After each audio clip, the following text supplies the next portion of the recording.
আসসালামু আলাইকুম সুপ্রিয় শিক্ষার্থী বন্ধুরা, এই মুহূর্তে যে যেখান থেকে আমাদের সঙ্গে যুক্ত হয়েছে সবাইকে বিদ্যাবাড়ি ডিজিটাল ক্লাসরুম থেকে আমি সালাম জানাচ্ছি। অনেক অনেক প্রীতি ও শুভেচ্ছা। আশা করি সকলে ভালো আছো, সুস্থ আছো, নিরাপদে রয়েছে। এক নজরে আমরা একটু আজকের আলোচ্য বিষয়টা একটু দেখে আসি ভাইয়া। কথা হবে, হ্যাঁ? অবশ্যই, ইনশাআল্লাহ। আশা করি পরের সময়টা ভালো যাবে। আজকে আমার টানা একদম বিরতিহীন 14 ঘন্টা ক্লাস, তো অলরেডি 6 ঘন্টা শেষ। আমি সপ্তম ঘন্টা আছি, 11টা পর্যন্ত চলবে। আচ্ছা, বাংলা ভাষা ও সাহিত্য, ঠিক আছে। আধুনিক যুগের গুরুত্বপূর্ণ কবি সাহিত্যিক রয়েছেন 15 জন।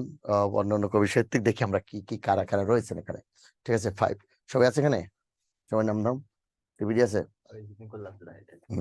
গুড, তাহলে আমরা শুরু করতেছি, তাই না?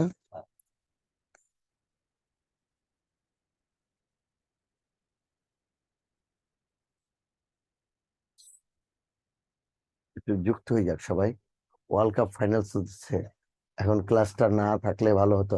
আচ্ছা, ক্লাসটা ক্লোজ করে দাও, তাহলে ওরা খেলা দেখুক। তোমরা কি খেলা দেখবা?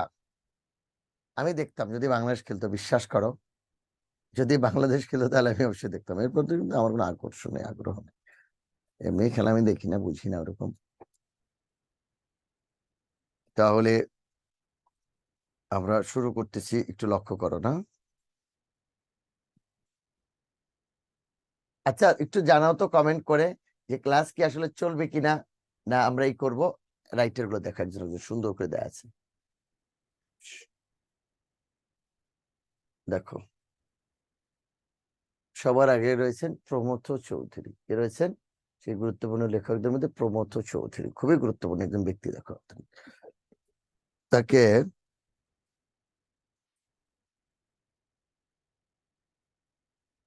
দেখো প্রমথ চৌধুরীকে কি বলা হয়। এই কেউ কিছু কমেন্ট করলো না কেন? কেউ কোনো কমেন্ট করে নাই, কারণটা কি বলতো?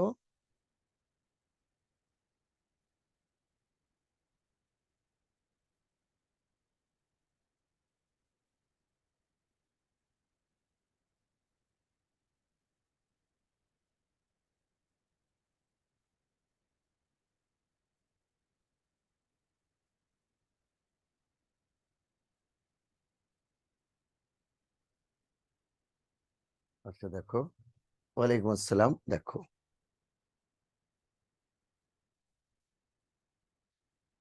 তাকে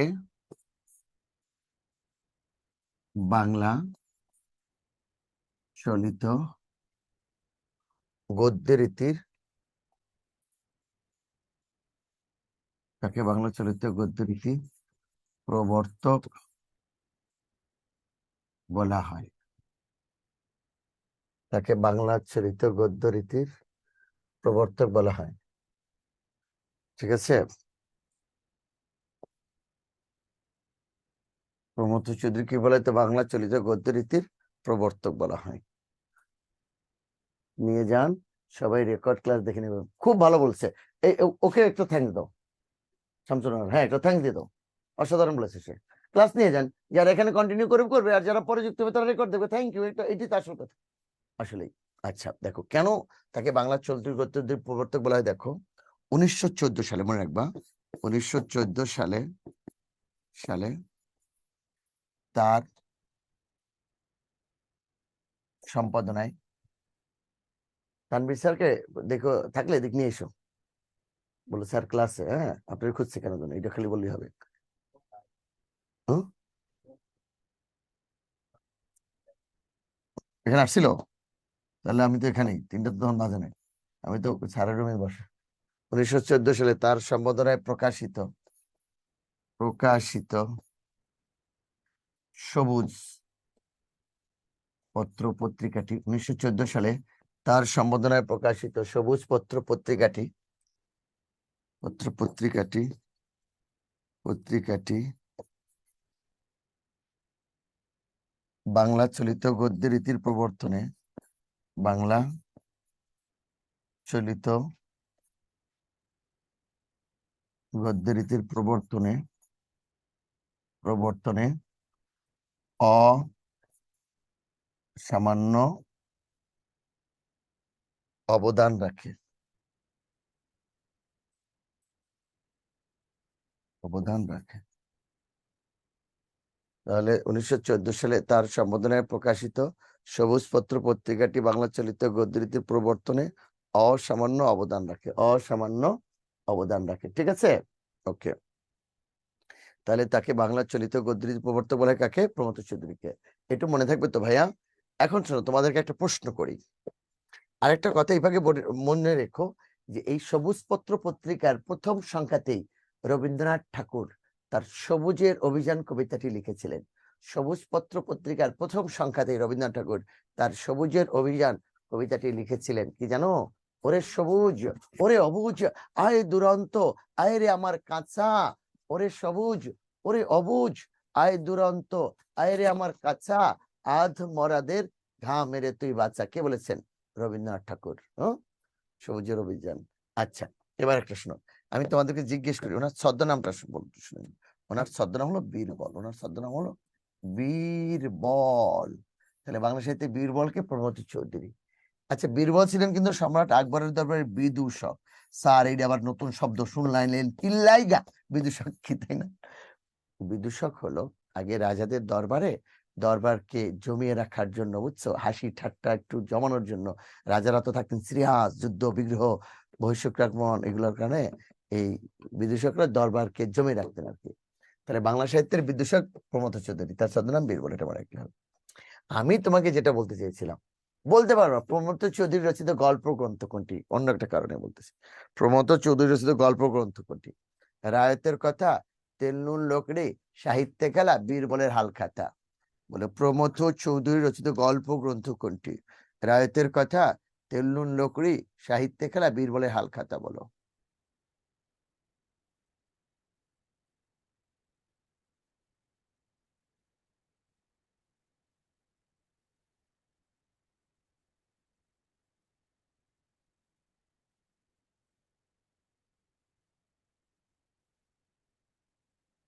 বিশ্বাস করো, এই চারটির একটিও প্রমথ চৌধুরী রচিত গল্প গ্রন্থ নয়।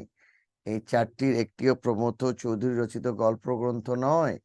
তার গল্প গ্রন্থ হলো, প্রমথ চৌধুরী রচিত গল্প গ্রন্থ হলো চার ইয়ারির কথা। চার ইয়ারির কথা,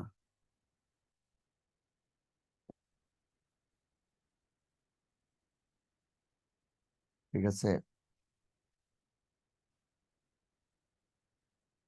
তেল নুন লোকড়ি, এটা হলো তেল নুন লোকড়ি, তেল নুন লোকড়ি, ঠিক আছে। প্রবন্ধ। সনেট পঞ্চাশত তার কাব্যগ্রন্থ। সনেট পঞ্চাশত তার কাব্যগ্রন্থ। তাহলে দেখো, প্রমথ চৌধুরী রচিত ইয়ে কি? ইয়ে হলো তেল নুন লোকড়ি প্রবন্ধ। তারপরে হলো সনেট পঞ্চাশত তার কাব্যগ্রন্থ। চার ইয়ারির কথা তার গল্প গ্রন্থ। তিনটা দেখো, এগুলো সনেট পঞ্চাশত কাব্যগ্রন্থ, তারপরে হলো চার ইয়ারির কথা গল্প গ্রন্থ, ঠিক আছে। আর এই যে নীল লোহিত আছে না, এটাও তার গল্প, কিন্তু এটা গল্প।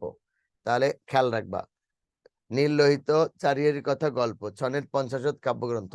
এর বাইরে যা আছে সব প্রবন্ধ। এর বাইরে যা আছে প্রবন্ধ, ঠিক আছে। এই গেল প্রমথ চৌধুরী।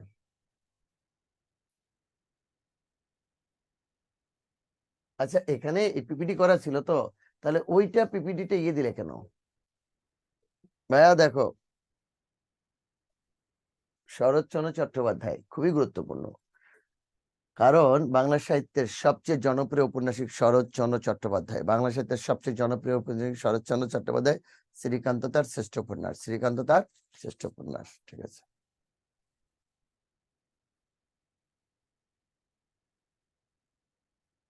দেখো, তার ছদ্মনাম কি?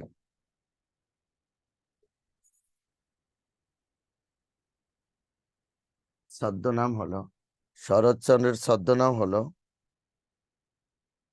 শরৎচন্দ্রের ছদ্মনাম হলো অনিলা দেবী। ও নীলা দেবী। এর বাইরেও তিনি ছদ্মনাম ব্যবহার করেছেন। ক্যামেরা বন্ধ হয়ে চালু হয়। অনিলা দেবী, বুঝছো। আর তার উপাধি কি দেখো, তার উপাধি হলো, উপাধি অপরাজেয় অপরাজেয় কথাশিল্পী। অপরাজেয় কথাশিল্পী উপাধি হলো অপরাজেয় কথাশিল্পী বা বাঙালি ব্যথার নিকটতম প্রতিবেশী, বা বাঙালি ব্যথার নিকটতম প্রতিবেশী। শরৎচন্দ্রের ছদ্মনাম হলো অনিলা দেবী, তার উপাধি হলো অপরাজেয় কথাশিল্পী। আবার তাকে বাঙালি ব্যথার নিকটতম প্রতিবেশীও বলা হয়। ওকে,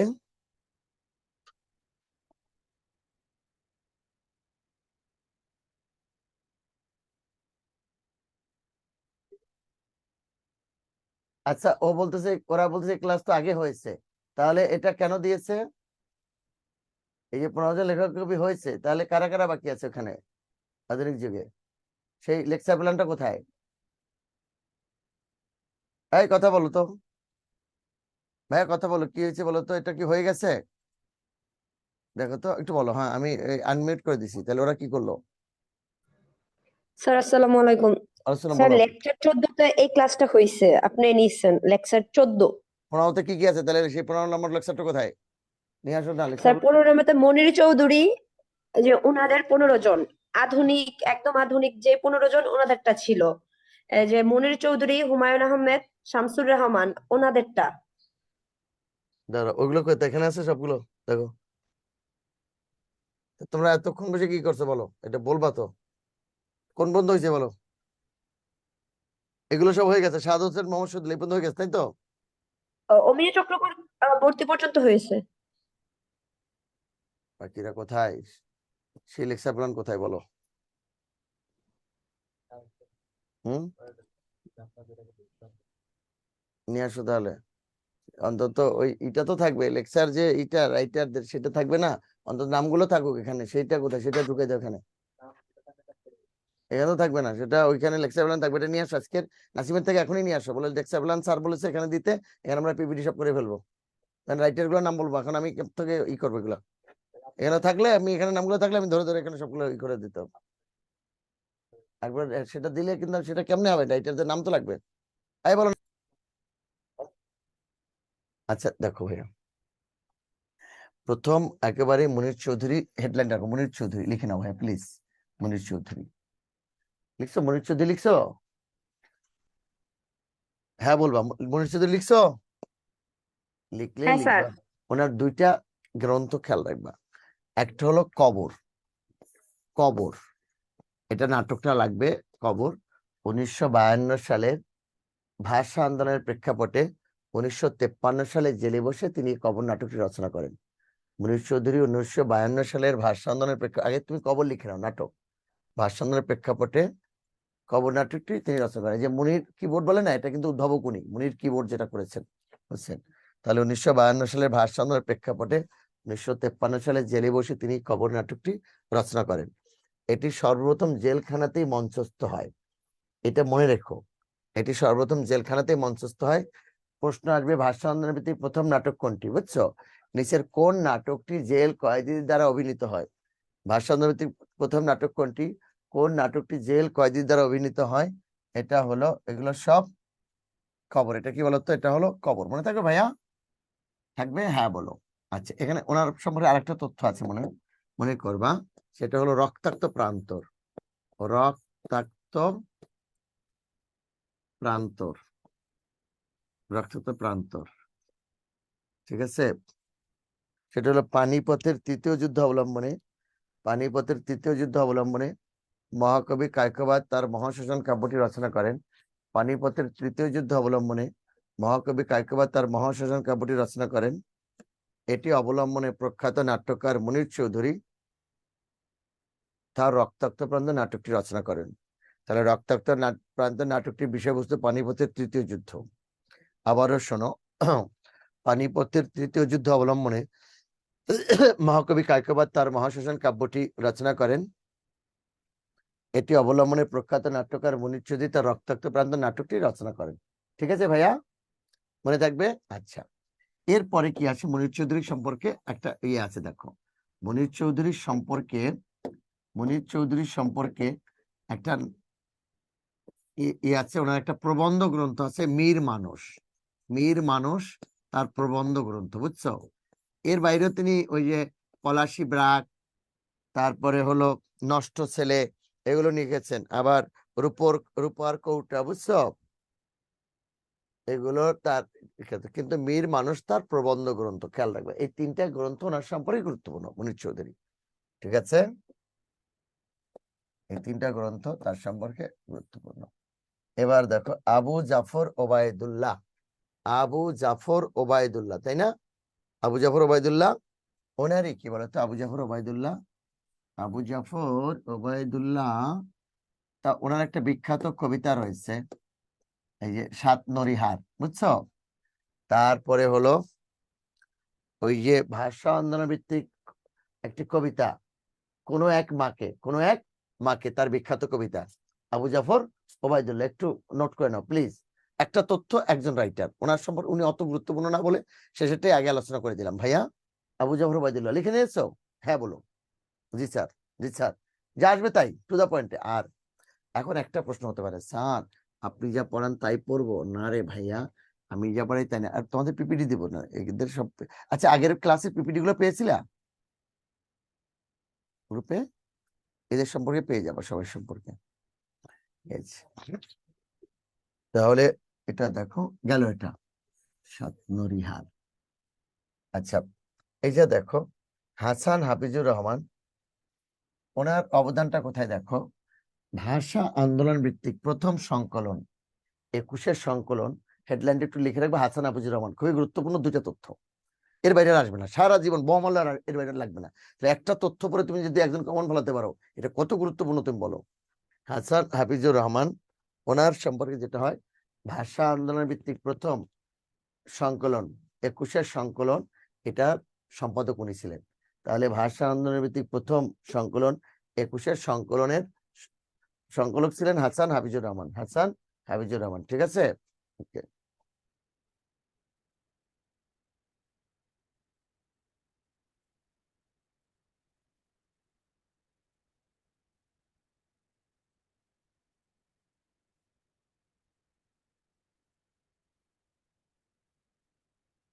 হাসান হাফিজুর রহমান, ঠিক আছে। তাহলে 21-এর সংকলনকে বলে তো হাসান হাফিজুর রহমান।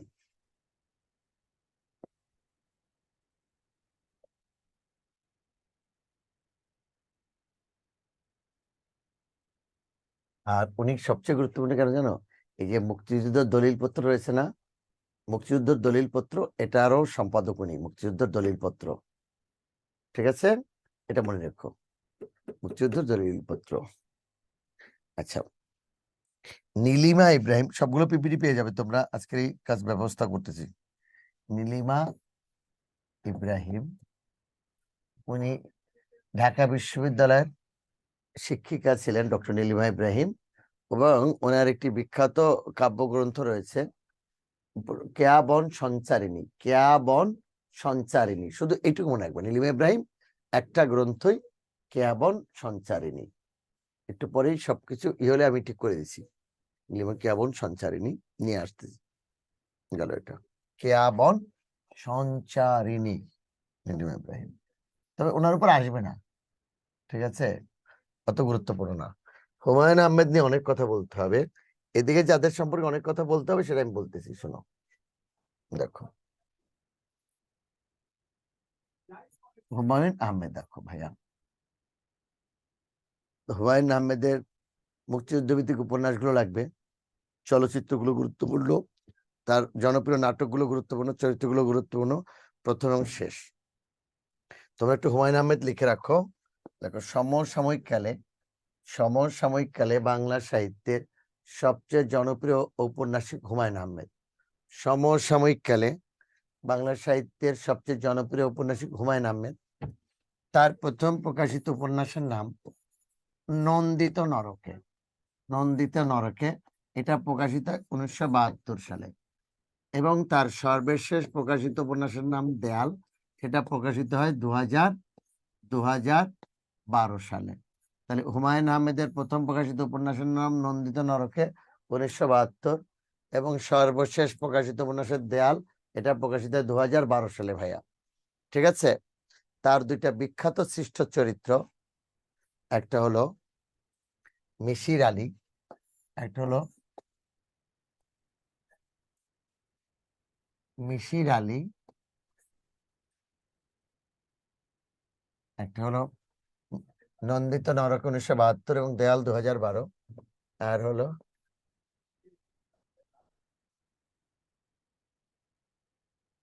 মিসির আলী আর একটা হলো হিমু। তার দুইটা, একটা হলো মিসির আলী আর একটা হলো হিমু। হিমু দুইটা চরিত্র, একটা লজিক একটা অ্যান্টি লজিক। ঠিক আছে। একটা হলো মিসির আলী, হিমু, এই দুইটা সৃষ্টতার বিখ্যাত চরিত্র, খেয়াল করো কিন্তু ভাইয়া। তাহলে তার প্রথম হলো নন্দিত নরকের দেয়াল। এবার দেখো তার বিখ্যাত এবং জনপ্রিয় টিভি নাটকগুলো দেখো একটু। দেখো তার, আচ্ছা একটু আগে বলে নেই, ক্যামেরা কিন্তু আজকে একটু ডিস্টার্ব করবে, নতুন ক্যামেরা তো বারবার অফ অন হবে, সরি বলে নিচ্ছে আগে, কিন্তু ও নিজে নিজেই, লোক আসবে ঠিক করবে, একেবারে নতুন তো সেন্সর অফ হয়ে যায় অন হয়ে যায় ভাইয়া। আচ্ছা, হুমায়ুন আহমেদের বিখ্যাত টিভি নাটকগুলো দেখো, কোকিলারা, বিখ্যাত টিভি নাটকগুলো দেখো, কোথাও কেউ নেই। আগে একটা কাজ করো, আজকে যে রাইটারটা আছে ওনাদের গুলো এক করে ফেলো। ঠিক আছে।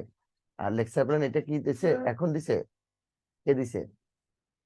কিন্তু নাসিমের কাছে আমার বই দেওয়া আছে, লেকচার প্ল্যান নতুন করে সাজানো আছে, ওইটা একটু টাইপ করতে হবে। ঠিক আছে, নাসিমের কাছে, নাসিমের কাছে। এটা আমি সুন্দর করে দিয়েছি, এটা না, নাসিমের কাছে আমি আমার মতো করে সাজিয়ে দিয়েছি, বুঝছো? একটা বই, একটা বই এবং লেকচার প্ল্যান নাসিমের।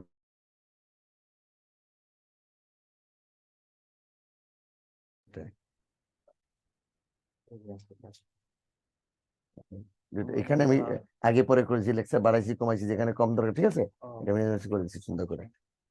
এবার দেখো, ওরে বললাম দিতে, কিন্তু ও চাপের মধ্যে দিতে পারেনি ভাইয়া। দেখো হুমায়ুন আহমেদের বিখ্যাত টিভি নাটকগুলো, কোথাও কেউ নেই, টিভি ধারাবাহিক, অসম্ভব রকম জনগণ, কোথাও কেউ নেই, বুঝতে পারছো? তারপরে হলো আজ রবিবার, আজ রবিবার, এগুলো তার বিখ্যাত টিভি নাটক। তারপরে দেখো তার মুক্তিযুদ্ধ ভিত্তিক উপন্যাসগুলো দেখো, মুক্তিযুদ্ধ ভিত্তিক উপন্যাস যদি আসে, এটাই আগুনের পরশমণি, আগুনের পরশমণি, অনিল বাগচির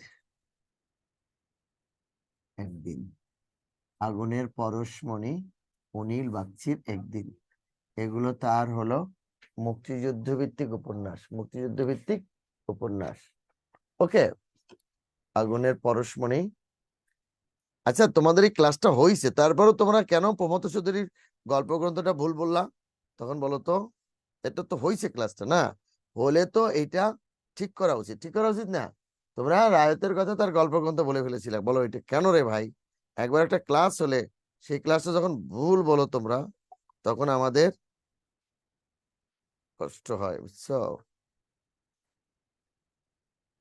আচ্ছা, এবার দেখো এটা হলো মুক্তিযুদ্ধ ভিত্তিক গেল, এবং তোমরা জানো এটা দিয়ে ছবিও হয়েছে, কিন্তু চলচ্চিত্র হয়েছে আগুনের পরশমণি দিয়ে। এবার এই গেল হুমায়ুন আহমেদ। যদি দেয়াল সম্পর্কে আমরা সময় থাকে একটু আলোচনা করবো না, ঠিক আছে, যদি সম্ভব হয় তাহলে আলোচনা করবো না। জি ভাই, ভাই ভাই ভাই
দেখো, শামসুর রহমান, শামসুর রহমান, শামসুর রহমান, শামসুর রহমান। দেখো হেডলাইনটা লেখো ভাইয়া, শামসুর রহমান, শামসুর রহমান, শামসুর রহমান। ঠিক আছে। আচ্ছা, এখন উনি কিন্তু জন্মগ্রহণ করেন, ওনার পৈতৃক নিবাস পর্যন্ত এসেছে, কিন্তু ভুলে এসেছিল যে এখানে ওনার পৈতৃক নিবাস নরসিংদীর পাড়াতলি। ওনার পৈতৃক নিবাস হলো নরসিংদীর পাড়াতলি, আর তিনি জন্মগ্রহণ করেছেন পুরাতন ঢাকার মাহুতটুলিতে। তাকে বাংলা সাহিত্যে তোমাদের কিছু একটা তথ্য লিখতে পারবা? তোমাদেরকে এটা লেখাই দিছিলাম যে বাংলা সাহিত্যের প্রথম নাগরিক কবি কে, প্রথম সব্যসাচী কে, প্রথম, এটা লেখাই দিছি কিনা? হ্যাঁ বা না ভাইয়া? হ্যাঁ বা না? ইয়েস, নো, কমেন্টে একটু লিখে দিলে হবে, বা কথা বলতে পারবে। নো। ওকে, এটা দিব তাহলে আজকে শেষে। একটু ধারাবাহিক আলোচনাটা করে নিই আমরা। তাহলে বাংলা সাহিত্যের আধুনিক যুগের বাংলা সাহিত্যের নাগরিক কবি হিসেবে পরিচিত শামসুর রহমান, এটা মনে রাখলে হবে। নাগরিক কি? যারা নগরকে নিয়ে লেখেন, আর যারা পল্লীকে নিয়ে লেখেন তারা পল্লী কবি। নগরকে নিয়ে লিখলে নাগরিক কবি, গ্রামকে নিয়ে লিখলে পল্লী কবি। ক্যামেরার কারণে একটু ঝামেলা হচ্ছে, দেখতে সমস্যা হয়, কালার একটু এদিক সেদিক আছে, সমস্যা নেই, দেখো। তাহলে বাংলা সাহিত্যের আধুনিক যুগে নাগরিক কবিকে শামসুর রহমান। আচ্ছা, তার গ্রন্থগুলো কি কি? দেখো তার গ্রন্থগুলো হলো, আচ্ছা শোনো, তার গ্রন্থগুলো কি হলো? প্রথম গান, প্রথম গান, দ্বিতীয় মৃত্যুর আগে, এটা তার প্রথম কাব্যগ্রন্থ। তার ছদ্মনাম কি দেখো আগে, এটাও দেখ, মৃত্যুর আগে তার প্রথম কাব্যগ্রন্থ, এটা একটু পরে আসো, উপরের দিকে ছদ্মনামটা লিখো। ছদ্মনাম, ছদ্মনাম হলো মজলুম আদিব, মজলুম আদিব। মুক্তিযুদ্ধ সময় এই নামে তিনি লিখেছিলেন। আর উপাধি কি? উপাধি হলেন নাগরিক কবি, নাগরিক কবি। তার ডাক নাম কি দেখো? ডাক নাম বাচ্চু। তাহলে ডাক নাম বাচ্চু, ঠিক আছে। তার ডাক নাম কি? তার ডাক নাম হলো, তার ডাক নাম হলো বাচ্চু, ছদ্মনাম হলো মজলুম আদিব, আর উপাধি হলো নাগরিক কবি। ব্যাস হয়ে গেল।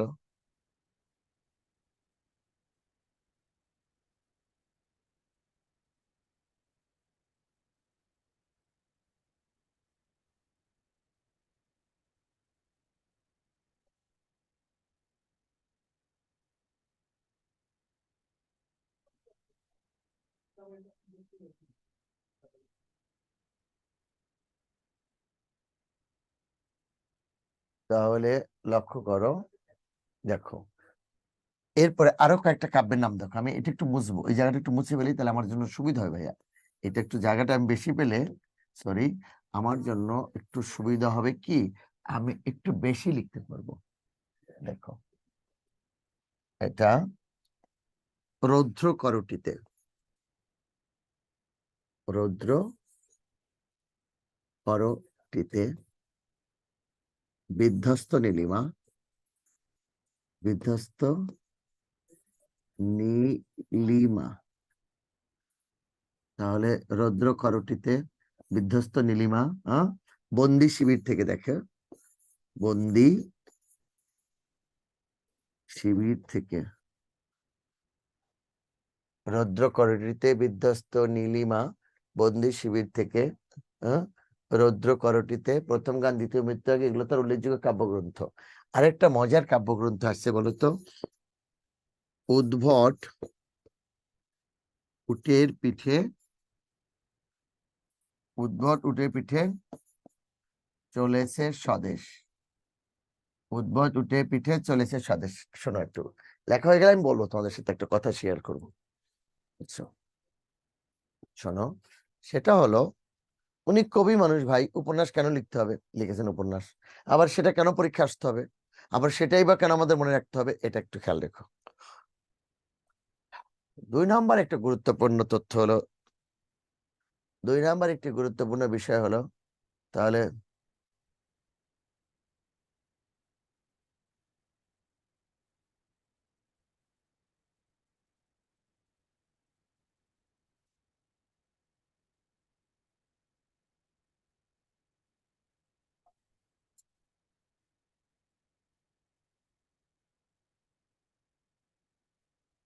এবার দেখো, যেটা বলতেছিলাম বলবো কথা আজকের ক্লাসে, ঠিক আছে?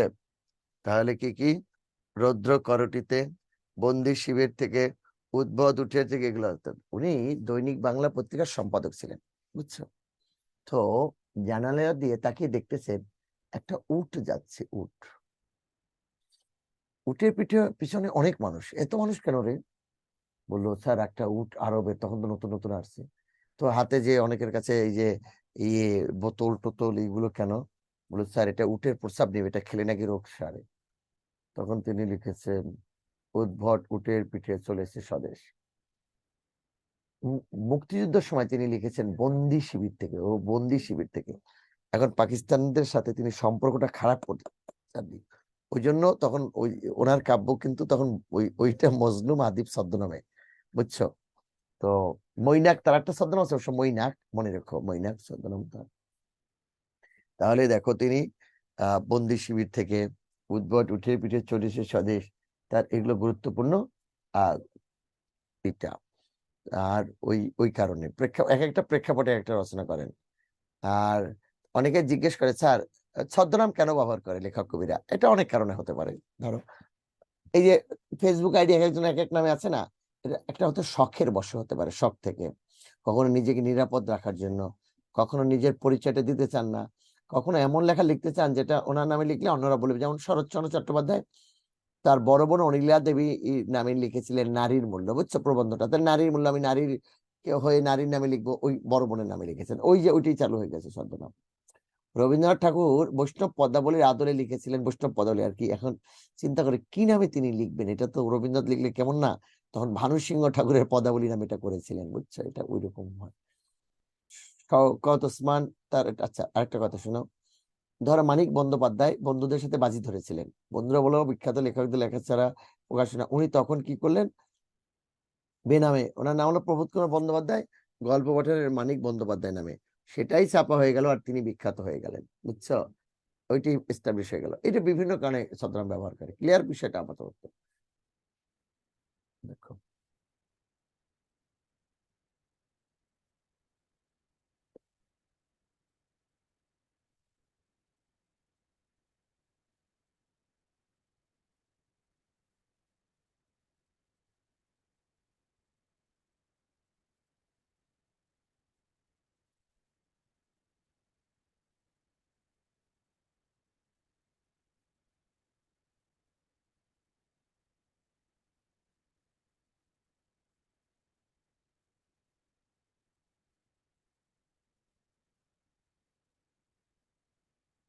এবার আসো ভাইয়া।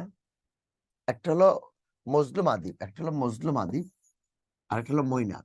মজলুম আদিব আর একটা হলো মৈনাক।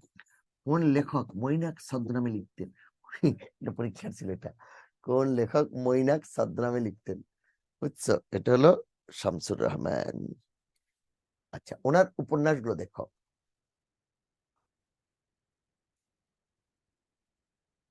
কবি শামসুর রহমানের উপন্যাসগুলো দেখবা।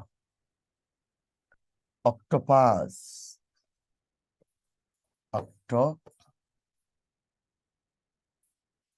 ক্ষমা, নিয়ত, মন্তাজ,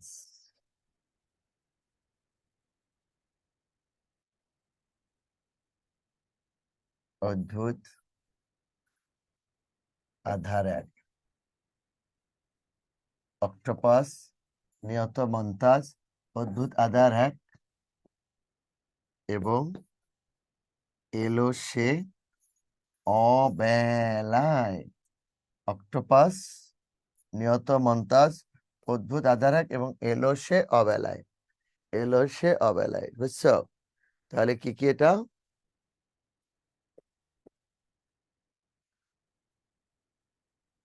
অক্টোপাস, নিয়ত, মন্তাজ, অদ্ভুত, আধার এক এবং এলো সে অবেলায়। এগুলো কার?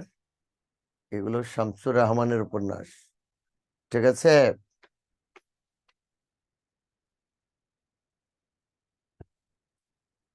লিখতে পারছো ভাইয়া? অক্টোপাস, নিহত, মন্তাজ, উদ্ভিদ, আধারক এবং এলো সে অবেলায় এলো সে অবেলায়। আচ্ছা, তুমি রাইটার দেখে দেখে পিপিটি গুলো একটু ওখানে রেডি করতে পারতো না? তোকে কাটকুট করে সব বসে দাও, বসে যে কজন আছে সিরিয়ালি দেখবো যে এটা আছে কিনা, ওইটা রাখবো, বাকিটা কেটে দেখে দিয়ে দিয়ে দাও, যেন ওরা অন্তত ওই পিপিটিটা পায়। ঠিক আছে, আগে সাজাও, নাম লিখতে হবে না ওই রকম শুধু রাইটার দেখে দেখে ওইখান থেকে নিয়ে নিবা, আমার যেটা করা আছে। ঠিক আছে, বাস ঝামেলা, কারণ ওরা তো পেলে শর্টকাটে আছে, পড়তে পারবে, সুবিধা হবে। এটা তাড়াতাড়ি করো না, তুমি ঘুমাই দাও কেন, এটা আমার কত। আচ্ছা শোনো, দুইটা বইয়ের নাম মনে রাখবা। একটা হলো একাত্তরের দিনগুলো, একাত্তরের একাত্তরের দিনগুলো, আর একটা হলো তাড়াতাড়ি আচরণ দিল, একাত্তরের ডায়েরি। একাত্তরের দিনগুলোকে, ওটা হয়ে গেলে আমাকে বললো। একাত্তরের দিনগুলো জাহানারা ইমাম, একাত্তরের দিনগুলোকে জাহানারা ইমাম। আর একাত্তরের ডায়েরি হলো সুফিয়া কামাল, সুফিয়া কামাল। তাহলে একাত্তরের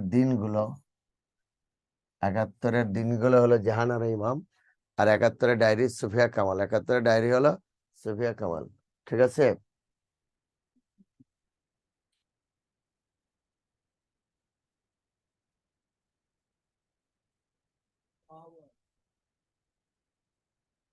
একাত্তরের দিনগুলো জাহানারা ইমাম, একাত্তরের ডায়েরি সুফিয়া কামাল। ঠিক আছে, গেল এটা।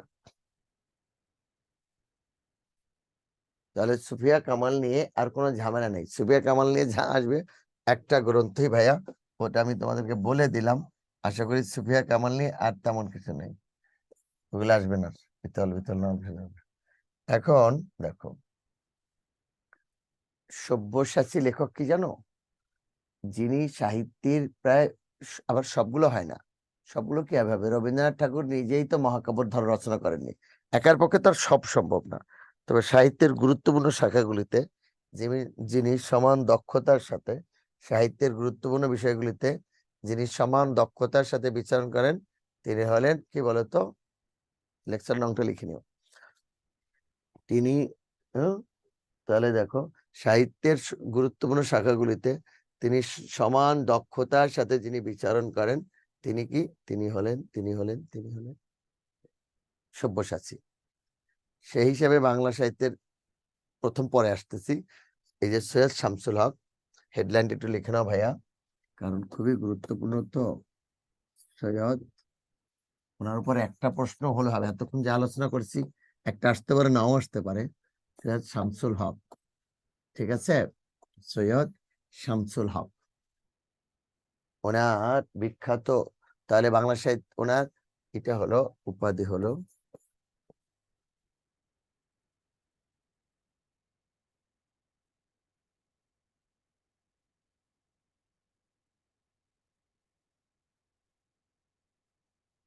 সব্যসাচী লেখক। সৈয়দ শামসুল হক কি বলতো, সৈয়দ শামসুল হক হলেন সব্যসাচী লেখক। ওকে, তাহলে বাংলা সাহিত্যের প্রথম সব্যসাচী লেখককে সৈয়দ শামসুল হক। আচ্ছা দেখো, তার মুক্তিযুদ্ধ ভিত্তিক একটু বিখ্যাত দুইটা কাব্য নাটক দেখো।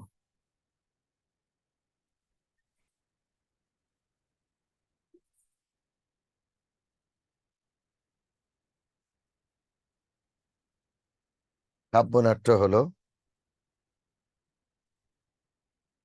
কাব্যনাট্য হলো কাব্যনাট্য হলো কাব্যনাট্য হলো পায়ের আওয়াজ পাওয়া যায়। দুইটা বিখ্যাত কাব্যনাট্য, এটা বলতেছি বিষয়বস্তু, পায়ের আওয়াজ পাওয়া যায়। আর একটা হলো নুরুল দিনের সারা জীবন।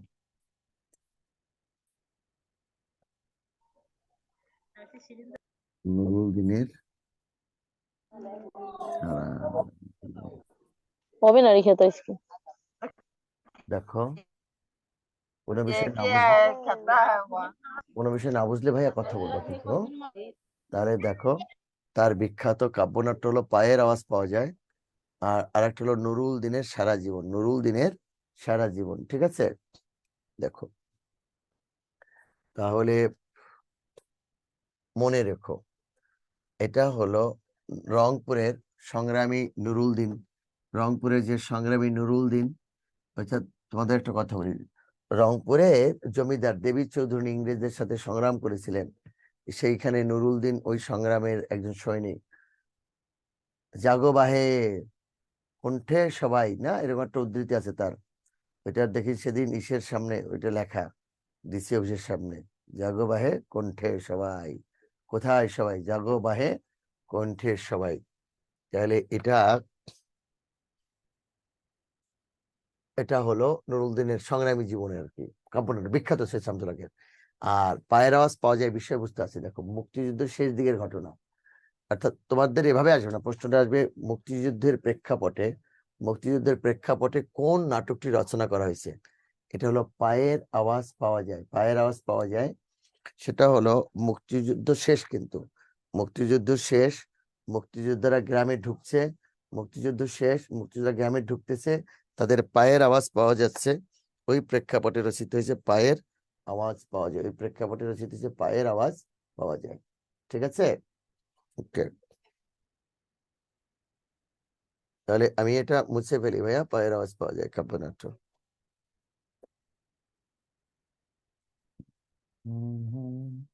এবার তার দেখো উপন্যাস, দেখো উপন্যাস, উপন্যাস একটা হলো নিষিদ্ধ লোবান। নিষিদ্ধ লোবান, লোবান এটা একটা মুক্তিযুদ্ধের প্রেক্ষাপটে রচিত উপন্যাস, নিষিদ্ধ লোবান, ঠিক আছে। আর আরেকটা উপন্যাস, সেটা বলবো কিনা বলেই ফেলি, এটা হলো খেলারাম খেলে যা। খেলারাম খেলে যা, এই উপন্যাসটা এতটাই অশ্লীল, ভয়াবহ অশ্লীলতার অভিযোগে এই উপন্যাসটি সমালোচিত হয়েছিল।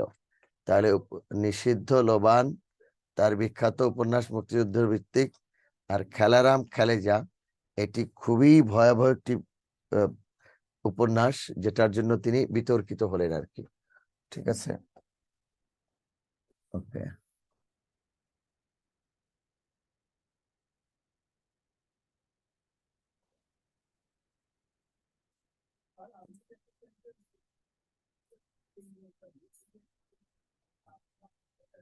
তাহলে সেলিনা হোসেন, ভাইয়া লক্ষ্য করো, সেলিম আলদিন গেল এটা, একটু দেখো হেডলাইনটা লেখো নির্মলেন্দু গুণ। নির্মলেন্দু গুণ, ওনার উপর কি কি আসতে পারে দেখো। প্রথম কথা হলো তার নাম, ডাক নাম হলো রতন বা রতু, এটা নামে পরিচিত, রতন রতু, নির্মলেন্দু গুণ ডাক নাম, ঠিক আছে। তাহলে তার কাব্য কি কি, বিখ্যাত কাব্য দেখো, বিখ্যাত কাব্যগ্রন্থ হলো নির্মলেন্দু গুণের এটা চাষা ভূষার, চাষা ভূষার, চাষা ভূষার কাব্য। মুজিবুর রহমান নাম শুনছো? শেখ মুজিব, মুজিব, লেলিন, ইন্দিরা, এটার জন্য তিনি বিখ্যাত, এগুলোর জন্য। আর তার একটি বিখ্যাত কবিতা আছে, বিখ্যাত কবিতা হুলিয়া। হুলিয়া তার বিখ্যাত কবিতা। স্বাধীনতা, স্বাধীনতা এই শব্দটি, স্বাধীনতা এই শব্দটি কি করে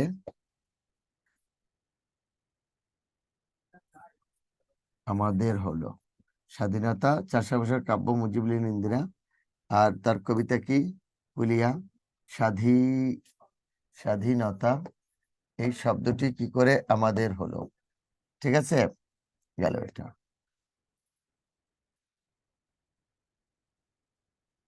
কবিতা কবিতা কবিতা। এরপরে ওনার আর কি আসতে পারে? ওনার দুইটা ভ্রমণ কাহিনী আছে, ভ্রমণ কাহিনী যদি আসে সেটাও আসতে পারে। ভ্রমণ কাহিনী, ভ্রমণ কাহিনী একসাথে দীর্ঘিকা লিখতে হবে না, এখন অবশ্য রস্যিকা লিখতে হবে। ভ্রমণ কাহিনী দেখো, ভলগার তীরে অর্থাৎ ভলগা নদী, ভলগার তীরে, ভলগার তীরে ভ্রমি দেশে দেশে, ভলগার তীরে, ভলগার তীরে ভ্রমি দেশে দেশে, ভ্রমি দেশে দেশে।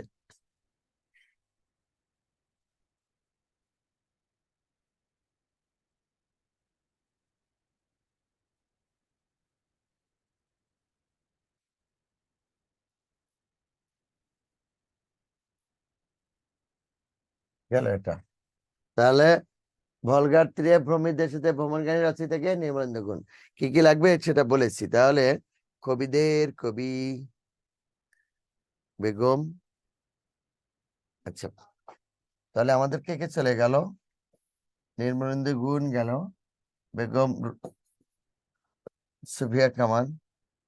আচ্ছা, সেলিনা হোসেন। ভাইয়া খুবই গুরুত্বপূর্ণ, কেন দেখো, কারণ মুক্তিযুদ্ধ ভিত্তিক লিখছে তো, তোমরা একটু হেডলাইনটা লিখবা সেলিনা হোসেন। সেলিনা হোসেন একটু লিখে নাও ভাইয়া প্লিজ। সৈয়দ শামসুল হক তো আমাদের মোটামুটি শেষ হলো। ওনার বাড়ি কিন্তু কুড়িগ্রামে, সৈয়দ শামসুল হক, সৈয়দ শামসুল হক।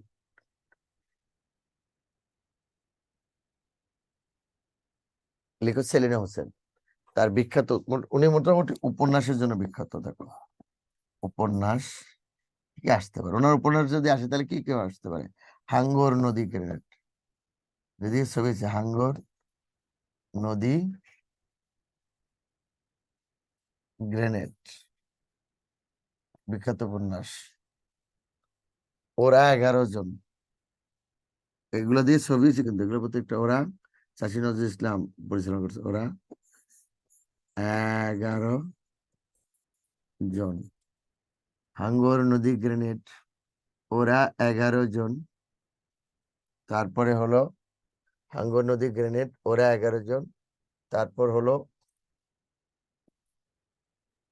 এটা হলো ওরা 11 জন।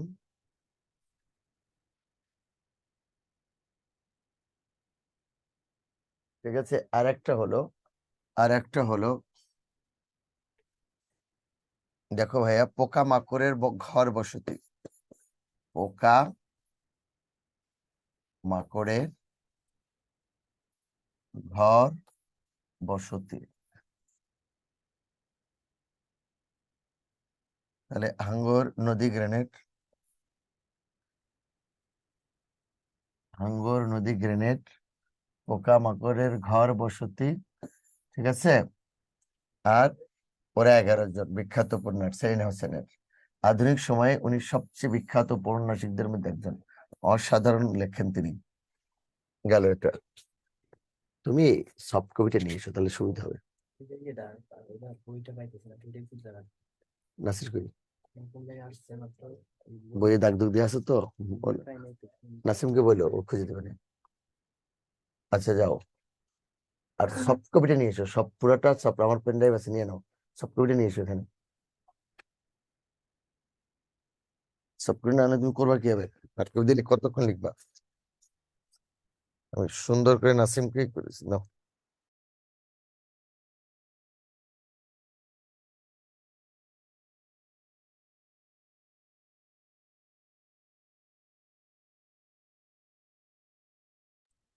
দাঁড়াও খুঁজে দিচ্ছি আমি, কই আছে, এই দেখবো না। এত কিছুর মধ্যে কষ্ট। এবার দেখো ভাইয়া, আব্দুল্লাহ আল মামুন, হেডলাইনটা লেখো আব্দুল্লাহ আল মামুন। আব্দুল্লাহ আল মামুন, ওনার উপর কি আসতে পারে স্যার? উনি বিখ্যাত নাট্যকার, উনি বিখ্যাত নাট্যকার আব্দুল্লাহ আল মামুন, বিখ্যাত নাট্যকার আব্দুল্লাহ আল মামুন। তার দেখো, ওরা কদম আলী, কোকিলারা, এগুলো তার বিখ্যাত নাটক আব্দুল্লাহ আল মামুনের। ওরা কদম আলী কোকিলারা নাটকটা নিয়ে উনি বিখ্যাত হয়ে গেছিলেন। এটা ফেরদৌসী মজুমদার একা অভিনয় করতেন, কোকিলারা ওরা কদম আলী। গেল এটা। এবার আসো,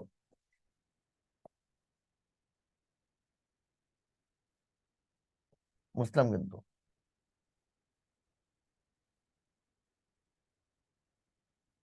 আখতারুজ্জামান ইলিয়াস।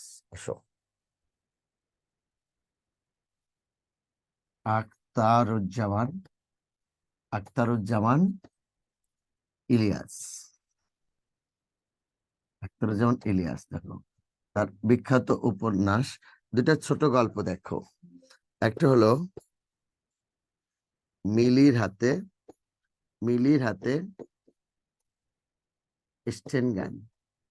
আখতারুজ্জামানের এটা হলো মিলির হাতে স্টেন গান। এটা একটু মুক্তিযুদ্ধ ভিত্তিক গল্প কিন্তু। হ্যাঁ, আখতারুজ্জামান ইলিয়াস। উপন্যাস গুলো দেখো, উপন্যাস, উপন্যাস দেখো, খোয়াবনামা। তবে এর থেকে আগে খোয়াবনামাটা লেখো, খোয়াবনামা। আর একটা হলো খোয়াবনামা, আর একটা হলো তিলে কোঠার সেপাই। আখতারুজ্জামান ইলিয়াস কি বলো, খোয়াবনামা, আর একটা হলো চিলি কোঠার সেপাই। কার এটা? আখতারুজ্জামান ইলিয়াস, আখতারুজ্জামান ইলিয়াসের উপন্যাস।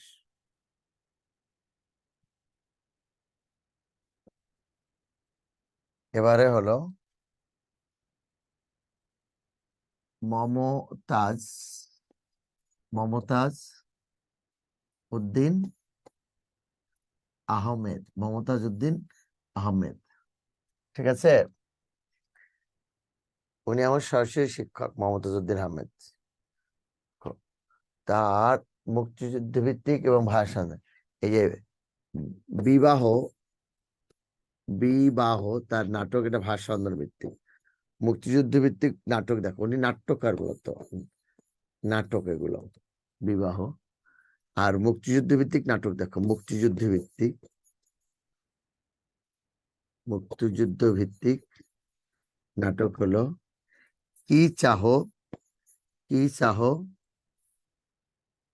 শঙ্খচিল, কি চাহো শঙ্খচিল। আর একটা হলো বকুলপুরের স্বাধীনতা, বকুলপুরের স্বাধীনতা। তাহলে কি চাহো শঙ্খচিল, বকুলপুরের স্বাধীনতা। ওকে, গেল ভাইয়া মমতাজ উদ্দিন আহমেদ। আসো সেলিম আল দিন,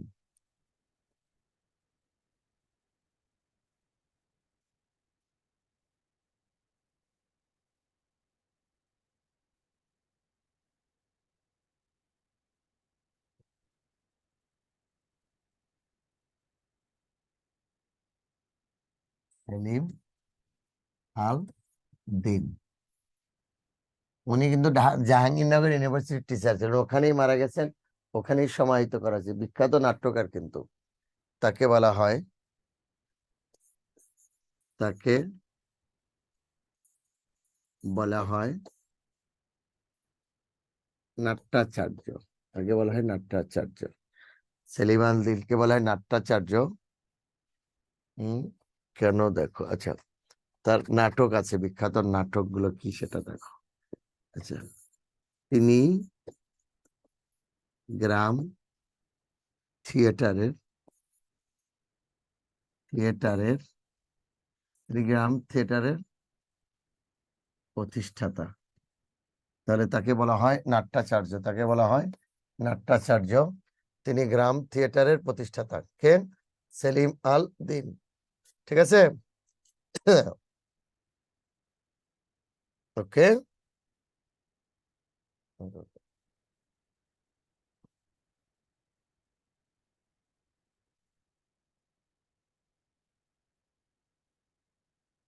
গ্রাম থিয়েটার প্রতিষ্ঠাতা, রেডি হও ভাইয়া। গ্রাম থিয়েটার প্রতিষ্ঠাতা। এবারে তার নাটকগুলো দেখো। পথনাটক। পথনাটক কি বলতো? পথনাটক, পথনাটক হলো যে নাটক পথে প্রান্তরে যে কোনো জায়গায় করা যায় তাকে বলা হয় পথনাটক, তাকে বলা হয় পথনাটক। যেমন গঙ্গাবর্দী, গঙ্গাবর্দী, জন্ডিস ও বিবিধ বেলুন। গঙ্গাবর্দী, জন্ডিস ও বিবিধ বেলুন, এগুলো তার পথনাটক বিখ্যাত। তার আরো নাটক যদি আসে, কোথা থেকে আসতে পারে? নাটক থেকে। দেখো, বনপাংশুল, বনপাংশুল মানে বিবর্ণ, ও বনপাংশুল। তারপরে আচ্ছা, মমতাজউদ্দিন স্যার একটি বিখ্যাত নাটক আছে, মানে মুক্তিযুদ্ধ না ভাষাটা, সাত ঘাটের কানাকড়ি, এটা একটু মনে রেখো। সাত ঘাটের কানাকড়ি, কানাকড়ি এটা বিখ্যাত নাটক, যেটা অনেক বেশি অভিনীত হয়েছে। বনপাংশুল, গঙ্গাবর্দী, জন্ডিস ও বিবিধ বেলুন তার নাটক বনপাংশুল। তারপরে হলো আর একটা হলো একটি মারমা রূপকথা, একটি মারমা, একটি মারমা রূপকথা।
শওকত ওসমান, দেখো তার প্রকৃত নাম, তার প্রকৃত নাম শেখ আজিজুর রহমান। তার প্রকৃত নাম কি? শেখ আজিজুর রহমান। দেখো, একটা ছোট্ট একটা তথ্য দেই, তারপর তোমাদেরকে বলবো। হুমায়ুন আহমেদ, শওকত ওসমান এবং আহমেদ ছফা। হুমায়ুন আহমেদ, শওকত ওসমান এবং আহমেদ ছফা, এরা তিনজন বন্ধু ছিলেন। তিনজনেই কথা দিয়েছিলেন যে কেউ কখনো বিয়ে করবেন না, চিরকুমার থাকবেন। কিন্তু জানো, কথা কেউ রাখেনি। শওকত ওসমান বিয়ে করেছিলেন, হুমায়ুন আহমেদ দুইটা করেছিলেন, কথা রেখেছিলেন একমাত্র আহমেদ ছফা। তিনি আর কখনোই বিয়ে করেননি, তিনি সারা জীবন বিয়ের পিড়িতে বসেননি, চিরকুমার ছিলেন। আহমেদ ছফাকে তাহলে, আহমেদ ছফার রচিত একটি বিখ্যাত গ্রন্থ রয়েছে, যদ্যপি আমার গুরু। যদ্যপি আমার গুরু, এটা যদ্যপি আপার গুরু, এটা বলেছেন আহমেদ ছফা, এটা বলেছেন আহমেদ ছফার একটি বিখ্যাত গ্রন্থ যদ্যপি আমার গুরু, তার গুরু সম্পর্কে। একবার খালেদা জিয়া প্রধানমন্ত্রী, আহমেদ ছফা ফোন দিয়েছিলেন খালেদা জিয়ার বাসায়। ফোনটা তিনি রিসিভ করতে পারেননি, এটা রিসিভ করেছিলেন। ফোনটা তিনি রিসিভ করতে পারেননি, রিসিভ করেছিলেন তার পিএস। পিএস ধরে জিজ্ঞেস করলেন কে বলছেন, বলে আমি আহমেদ সাফা বলছি। বললো কোন আহমেদ সাফা? উনি সাংঘাতিক রকমের রেগে গেলেন, বললেন এদেশে আহমেদ সাফা কি দুইজন নাকি?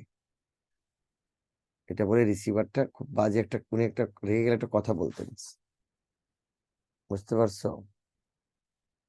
উনি বলতেন, উনি এটা বলে এটা রেখে রেখে দিয়েছেন রিসিভারটা, ঠিক আছে?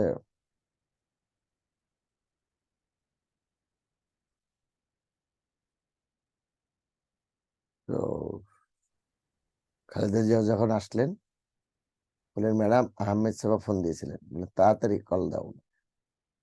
তখন ওনার ঝাল, কিন্তু মেজাজ খারাপ। তো যখন ফোনটা রিসিভ করছে, রিসিভারে কি সব মূর্খ সুর্খ পিএস রাখেন, আহমেদ সাফাকে চিনে না।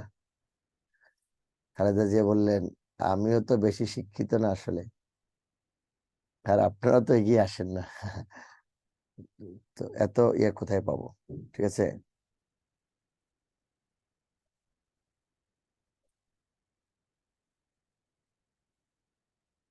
আরবি না, আহমেদ সাফা কিন্তু আরবি না, উনি ঢাকা বিশ্ববিদ্যালয়ে থিসিস করতে গিয়েছিলেন, অনেক কাহিনী, একটি গাভী বৃত্তান্ত তার, এটা বুঝছো, অনেক কথা। খালেদা জি একবার দাওয়াত করেছিলেন দুপুরে আমার সঙ্গে খাবেন, বললো খেতে পারি এক শর্তে, যদি আপনি নিজে রান্না করে খাওয়ান, কারণ শেখ হাসিনা আমাকে নিজে রান্না করে খাইয়েছিলেন। এই ছিল আহমেদ সাফা। শওকত ওসমান দেখো, শেখ হাসিনা শওকত ওসমানের বিখ্যাত উপন্যাস দেখো, মুক্তিযুদ্ধ ভিত্তিক, শুধু সব বাংলা সাহিত্যের মুক্তিযুদ্ধ প্রথম। ও প্রথম কথা শোনো, তিনি কৃতদাসের হাসি, এই যে সরি, তিনি কৃতদাসের হাসি উপন্যাসটির জন্য পাকিস্তান সরকার কর্তৃক আদমজী পুরস্কার পেয়েছিলেন। পুরস্কার প্রদান করার পর দেখেন সরকারে তাদের বিরুদ্ধে লেখা, তিনি কৃতদাসের হাসি উপন্যাসটির জন্য পাকিস্তান সরকার কর্তৃক আদমজী পুরস্কার পেয়েছিলেন। পুরস্কার প্রদান করার পরে দেখলেন যে হ্যাঁ ওটা আছে। পুরস্কার প্রদান করার পরে সরকার দেখলেন যে এটি তাদের বিরুদ্ধেই লেখা। ওকে,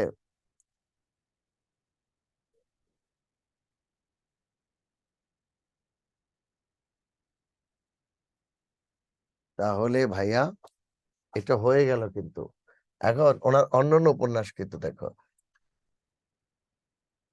মুক্তিযুদ্ধ ভিত্তিক প্রথম উপন্যাস নেকেড়ে অরণ্য,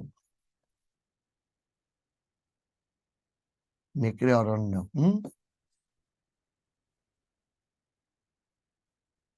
জাহান্নাম হইতে বিদায়, নেকড়ে অরণ্য, জাহান্নাম হইতে বিদায়, তারপর হলো দুই সৈনিক, দুই দুই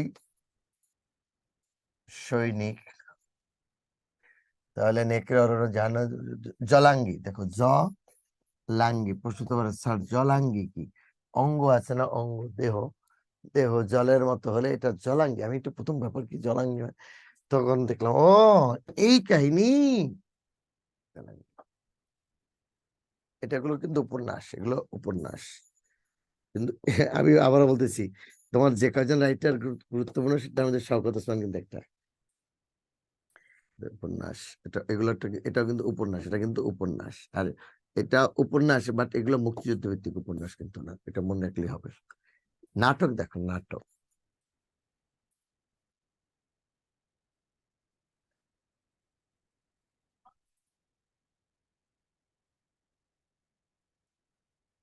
আমলার মামলা,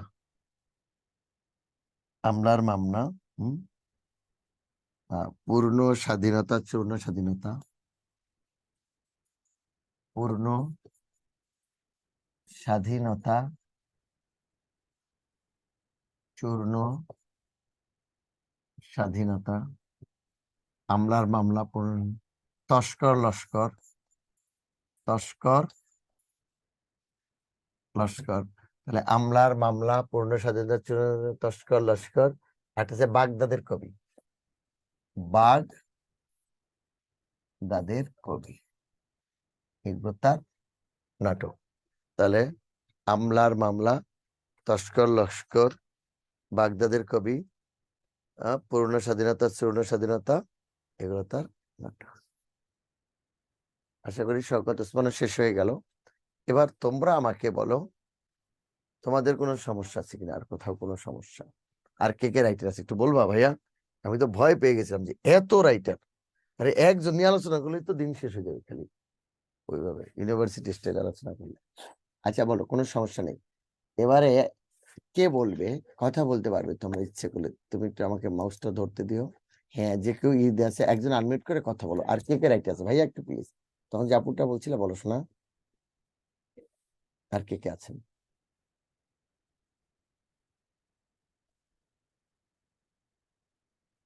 বলো। আর কোন কোন রাইটার বাকি আছে নিঃসন্দেহে বলো, আমরা এখনই তোমাদের ই দেবো, পিপিটি দিয়ে দেবো কয়েকদিনের মধ্যে। বলো কোন কোন লেখক কবি রয়েছে, ই করে যাও করে যাও, আর কয়জন আছে দেখে যাও, অনেক। ওর মধ্যে যাকে যাকে পাবো তাহলে বুঝো উনি গুরুত্বপূর্ণ। ভাই একটু বলো প্লিজ, আপু বলো, আনমিউট করে বলো আর কোন কোন রাইটার আছেন। আমি বলে দেবো যে এই কোন কোন রাইটার, ওই রাইটারটা কতটা গুরুত্বপূর্ণ, ওই রাইটারে কে কে আছে আমার সামনে তো।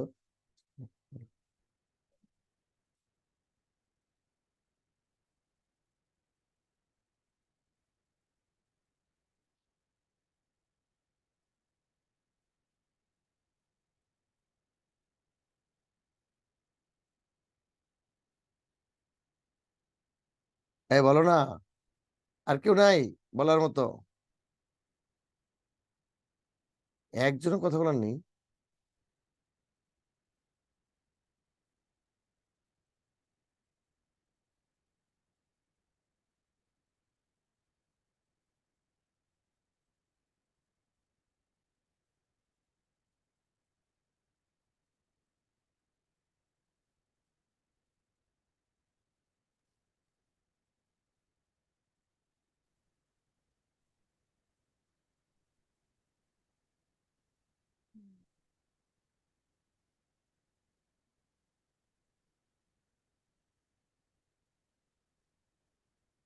স্যার আসসালামু আলাইকুম।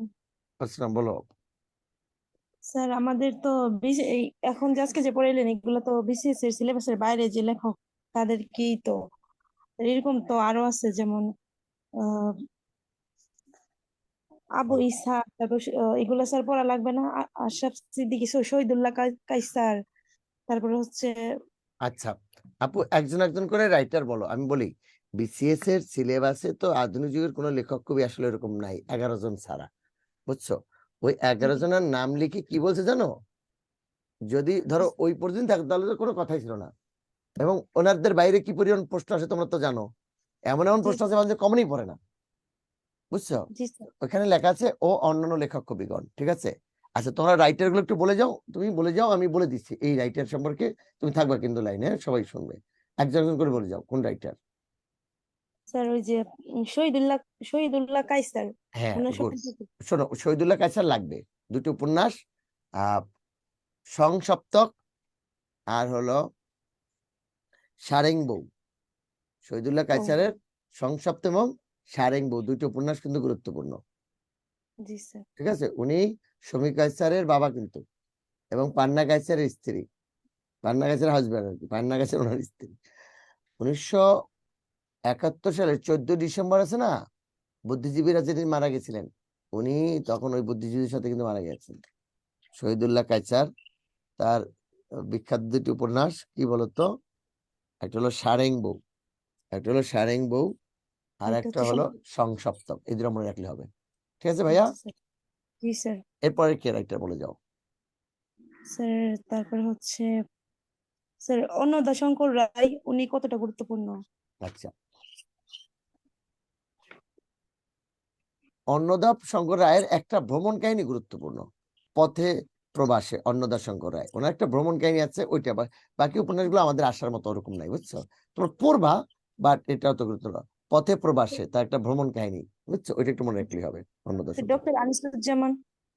আচ্ছা, ডক্টর আনিসুজ্জামান ঢাকা বিশ্ববিদ্যালয়ের শিক্ষক ছিলেন না, উনি অত গুরুত্বপূর্ণ, ওনার মতো ওনার উপরে ভাবে আসে না আর কি। উনি গবেষক ছিলেন, বাট ওনার উপরে এরকম নেই।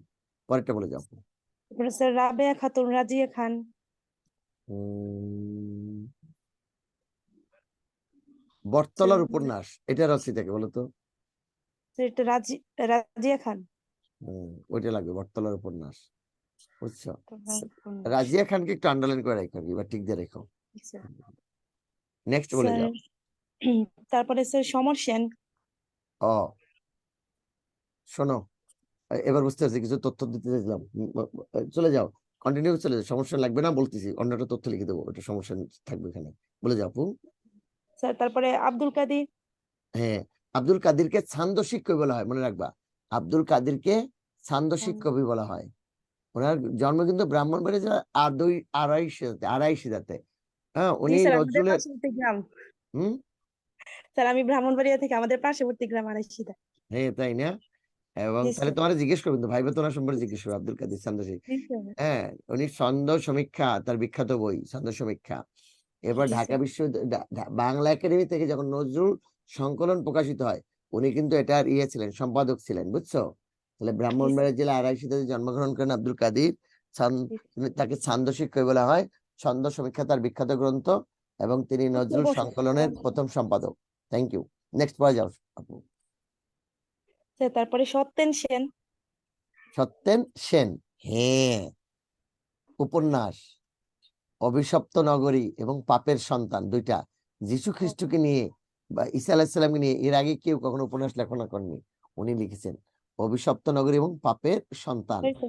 ভোরের বিহঙ্গী তার উপন্যাস আছে, বাট এই দুটো গুরুত্বপূর্ণ, এটা মনে রেখো। 7 নং ওয়ার্ড, এটা লাগবে না। উনি তাহলে কি কি বলেছি বলতো? অভিশপ্ত নগরী, পাপের পাপের সন্তান, সন্তান। আর একটা বলেছি ভোরের বিহঙ্গী। ভোরের বিহঙ্গী। ভোরের বিহঙ্গী। পরেরটা যাও। স্যার বন্দে আলী মিয়া। বন্দে আলী মিয়া, ওনার সম্পর্কে তথ্য দিও একটু পরে। চলে যাও সামনে। আচ্ছা স্যার, তারপরে হচ্ছে ওনার কোনো লাগবে না, একটা তথ্য লাগবে অন্য একটা, সেটা বলতেছি, পরে যাও।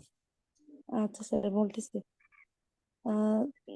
স্যার ফরুক আহমদ, এই ওনাদেরকে তো স্যার আগে আলোচনা করছেন, দেখছিলাম। 11 জনের মধ্যে, হ্যাঁ হ্যাঁ, হ্যাঁ পিএসসি হ্যাঁ সিলেবাস মুক্ত 11 জনের মধ্যে ফরুক আহমেদ রয়েছেন। স্যার। তারপর ওনাকে সিকান্দার আবু জাফর, উনি 11 জনের মধ্যে পড়ে না স্যার? না না, 11 জনকে আমি লিখে দিব তোমাদের, এখন সমস্যা নেই, জি স্যার। এটা যারা স্যার গুরুত্বপূর্ণ। সিকান্দার আবু জাফর। হ্যাঁ, ওটার সম্পর্কে একটু আলোচনা করছিলাম, সাত নরিহার এই।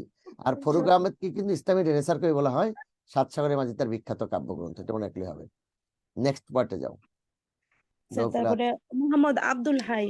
মোহাম্মদ আব্দুল হাই, উনি ধ্বনি বিজ্ঞানী ছিলেন, বিখ্যাত ধ্বনি বিজ্ঞানী, ভাষা বিজ্ঞানী মোহাম্মদ আব্দুল হাই। এবং তার একটা ভ্রমণ কাহিনী মনে রাখবা, বিলেতে 750 দিন। বিলেতে 750 দিন মোহাম্মদ আব্দুল হাই, বিলেতে 750 দিন, এর বাইরে লাগবে না ওনার সম্পর্কে। ধ্বনি বিজ্ঞানী তার সিলেটের 750 দিন। 750 দিন। নেক্সট যাও। আচ্ছা। স্যার তারপর হচ্ছে আহমদ শরীফ। আহমেদ শরীফ, উনিও বিখ্যাত গবেষক ছিলেন, ঢাকা বিশ্ববিদ্যালয়ের শিক্ষক। বিচিত্র চিন্তা, এইরকম তার গ্রন্থ রয়েছে আর কি। আচ্ছা স্যার, তারপরে মুনির চৌধুরী। মুনির চৌধুরী, কবর নাটকটা তো মনে রাখবাই। মুনির চৌধুরী নিয়ে আলোচনা করছি, রক্তাক্ত প্রান্ত আলোচনা করছিলাম আপু। নেক্সট যাও। জি স্যার। স্যার রশিদ করিম। রশিদ করিম, না অত গুরুত্বপূর্ণ না। তারপরে আবু ইসহাক।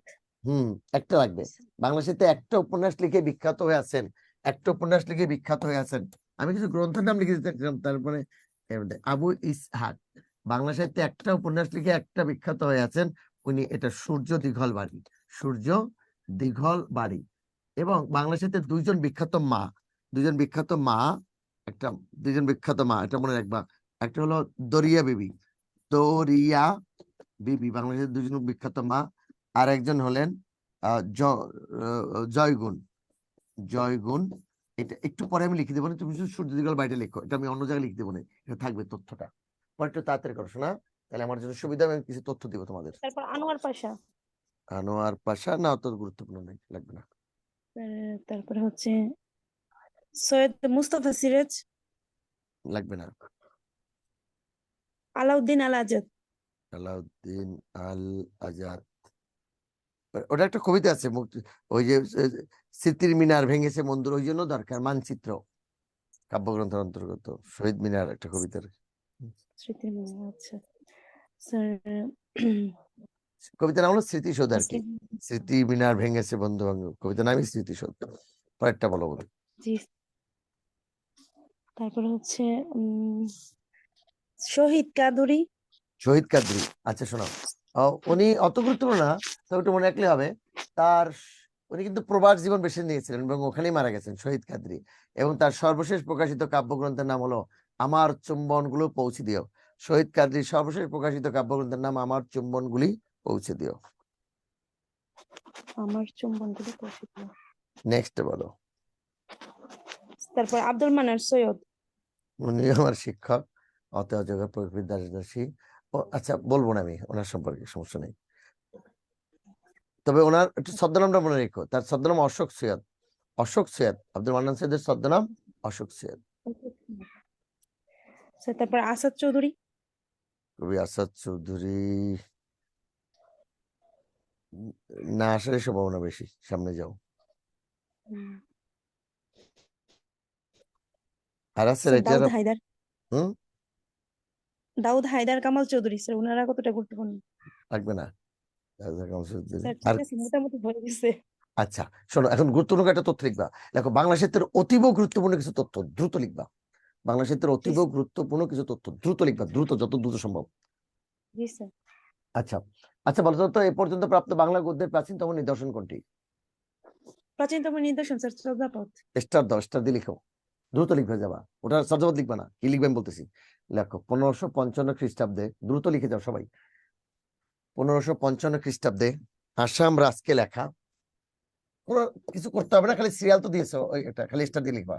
1555 খ্রিস্টাব্দে আসাম রাজকে লেখা কোচবিহারের রাজার একটি পত্রকে এ পর্যন্ত প্রাপ্ত বাংলা গদ্যের।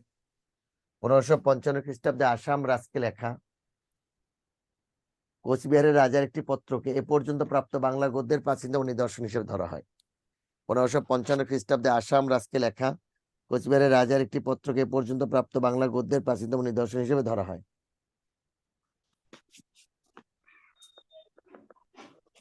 লিখছো ভাইয়া? জি স্যার। 1555 খ্রিস্টাব্দে স্যার আবার আসাম, একটু বলেন। 1555 খ্রিস্টাব্দে আসাম রাজকে লেখা কোচবিহারের রাজার একটি পত্রকে এ পর্যন্ত প্রাপ্ত বাংলা গদ্যের প্রাচীনতম নিদর্শন।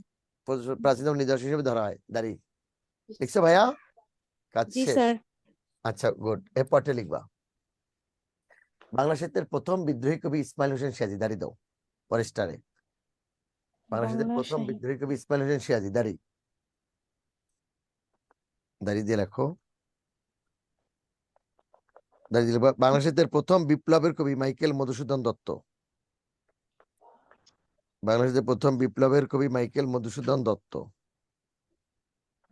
স্যার বিদ্রোহী কবি বললে তো আসে ওই যে মাইকেল, মাইকেল মধুসূদন হ্যাঁ দত্ত, আমি এই বলবো, answer টা দিন। ব্যাখ্যাটা করে দেবো সব, তুমি নিশ্চিত থাকো। বাংলাদেশের প্রথম বিদ্রোহী কবি ইসমাইল হোসেন সিরাজি। দাঁড়িয়ে লিখবো ইসমাইল বাংলাদেশের হোসেন সিরাজি না প্রথম থাকলে বিপ্লবের তখন কবি মাইকেল মধুসূদন মাইকেল দত্ত। মধুসূদন। লিখছো? জি স্যার। বাংলার প্রথম বিপ্লব মাইকেল। তবে বাংলা সাহিত্যে বিদ্রোহী কবি হিসেবে সর্বাধিক খ্যাতি লাভ করেছেন কাজী নজরুল ইসলাম। সর্বাধিক খ্যাতি লাভ করছেন। তবে বাংলাদেশের বিদ্রোহী কবি হিসেবে সর্বাধিক খ্যাতি লাভ করেছেন কাজী নজরুল ইসলাম।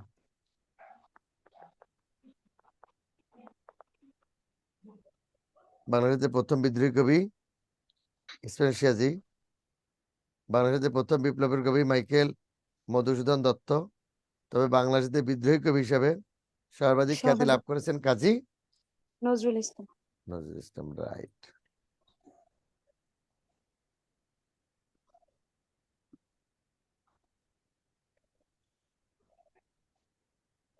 আচ্ছা এখন শোনো, যদি এটা ব্র্যাকেটে লিখে নাও, ইসমাইল হোসেন সিরাজির নাম না থাকলে মাইকেলকে দিতে হবে। ইসমাইল হোসেন সিরাজির নাম না থাকলে মাইকেলকে দেয়া যাবে, তাই লেখো।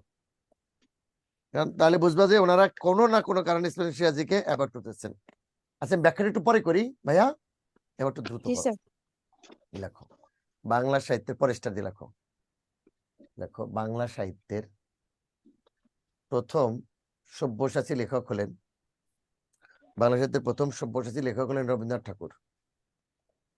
বাংলা সাহিত্যের প্রথম সব্যসাচী লেখক হলেন রবীন্দ্রনাথ ঠাকুর। জি স্যার, তারপর দাঁড়িয়ে পড়ে লিখবা। রবীন্দ্রনাথের পরে একমাত্র বুদ্ধদেব বসুকে সার্থক সব্যসাচী লেখক বলা যায়। রবীন্দ্রনাথের পরে একমাত্র বুদ্ধদেব বসুকে সার্থক সব্যসাচী লেখক বলা যায়। দাঁড়িয়ে রবীন্দ্রনাথ ওকে। একমাত্র বুদ্ধদেব বসুকে সার্থক সব্যসাচী লেখক বলা যায়। দাঁড়িয়ে জি স্যার, তারপর তবে আব্দুল মান্নান সৈয়দ এবং সৈয়দ শামসুল হক সব্যসাচী লেখক হিসেবে পরিচিত। তবে আব্দুল মান্নান সৈয়দ, এগুলো লাগবে না। তবে আব্দুল মান্নান সৈয়দ এবং সৈয়দ শামসুল হক সব্যসাচী লেখক হিসেবে পরিচিত। তবে আব্দুল মান্নান সৈয়দ এবং সৈয়দ শামসুল হক সব্যসাচী লেখক হিসেবে পরিচিত। দাঁড়িয়ে দাও, দাঁড়িয়ে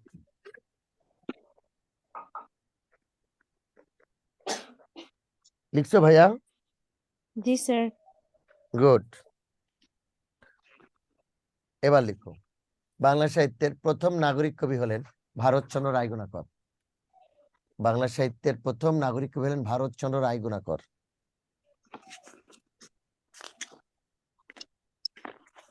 বাংলা সাহিত্যের প্রথম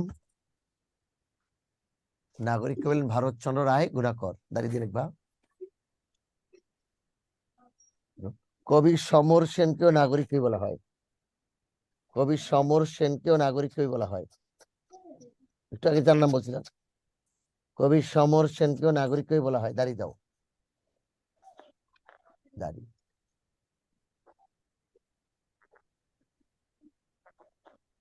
কবি সমর সেনকে নাগরিক কবি বলে।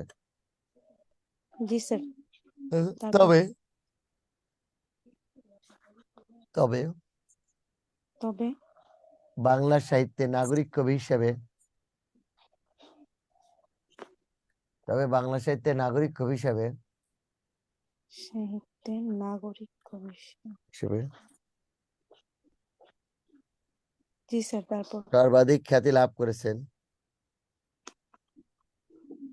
সর্বাধিক খ্যাতি লাভ করেছেন। জি স্যার। সর্বাধিক খ্যাতি লাভ করেছেন স্যার নাম বলুন। কবি শামসুর রহমান। কবি শামসুর রহমান। কবি শামসুর রহমান। দেখছো ভাইয়া? জি স্যার। আচ্ছা, এবার স্টার দাও। দেখো, জি স্যার। কালগত স্টার, কালগত দিক দিয়ে প্রথম বাংলা উপন্যাস রচনার দাবিদার। কালগত দিক দিয়ে কালগত দিক দিয়ে প্রথম বাংলা উপন্যাস রচনার দাবিদার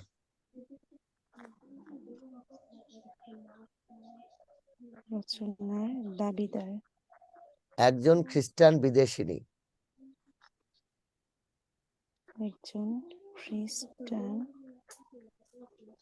বিদেশিনী। জি স্যার, তারপর আইবেন দিল হ্যানা ক্যাথরিন ম্যালেন্স। হ্যানা হয় জফল একার নয় একার না, ক্যাথরিন জফল আছে, ম্যালেন্স জফল আছে। হ্যানা ক্যাথরিন ম্যালেন্স। দাঁড়িয়ে দাও, জি স্যার। দাঁড়িয়ে দিয়ে লেখো, কালগত দিক দিয়ে প্রথম বাংলা উপন্যাস রচনার দাবিদার হ্যানা ক্যাথরিন ম্যালেন্স। দাঁড়িয়ে দিয়ে লেখো, তার রচিত ফুলমণির ও করুণার বিবরণ গ্রন্থটি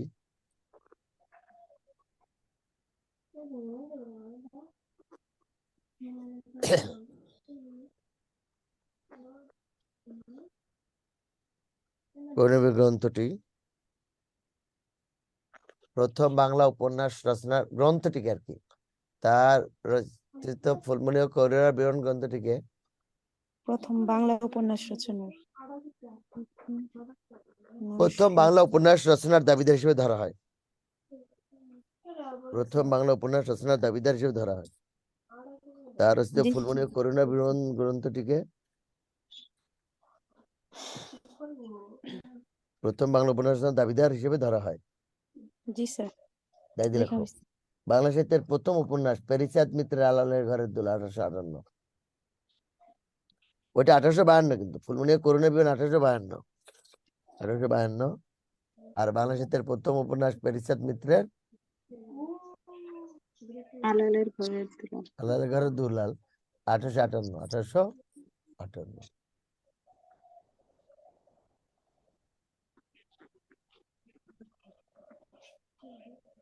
জি স্যার লেখা হয়েছে। পরেরটা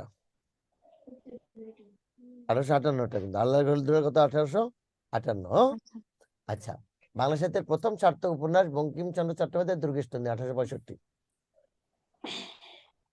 বাংলা সাহিত্যের প্রথম সার্থক উপন্যাস বঙ্কিমচন্দ্র চট্টোপাধ্যায়ের দুর্গেশ নন্দিনী 1865।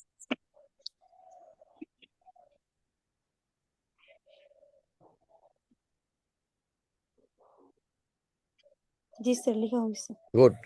বাংলা সাহিত্যের শ্রেষ্ঠ ঔপন্যাসিক মানিক বন্দ্যোপাধ্যায়। বাংলা সাহিত্যের শ্রেষ্ঠ ঔপন্যাসিক মানিক বন্দ্যোপাধ্যায়। শ্রেষ্ঠ ঔপন্যাসিক বাংলা সাহিত্যের শ্রেষ্ঠ ঔপন্যাসিক মানিক বন্দ্যোপাধ্যায়। দাঁড়িয়ে লেখা পদ্মা নদীর মাঝি তার শ্রেষ্ঠ উপন্যাস।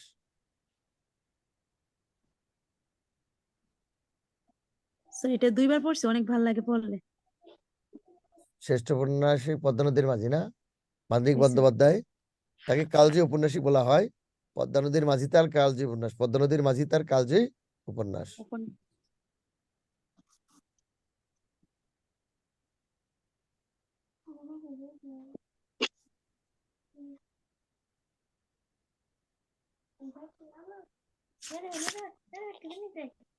দেখছো ভাইয়া?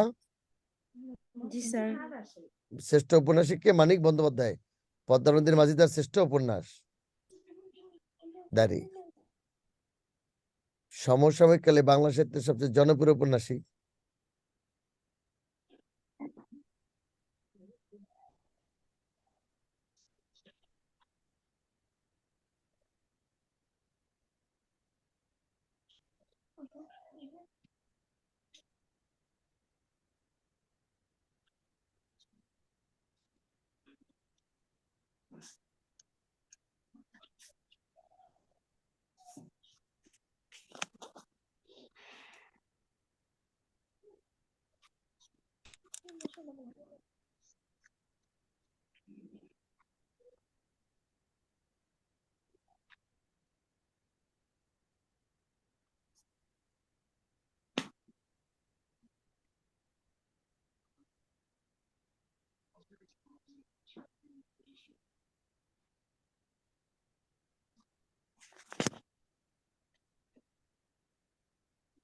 কি লিখছো লাস্ট বাক্য বলো।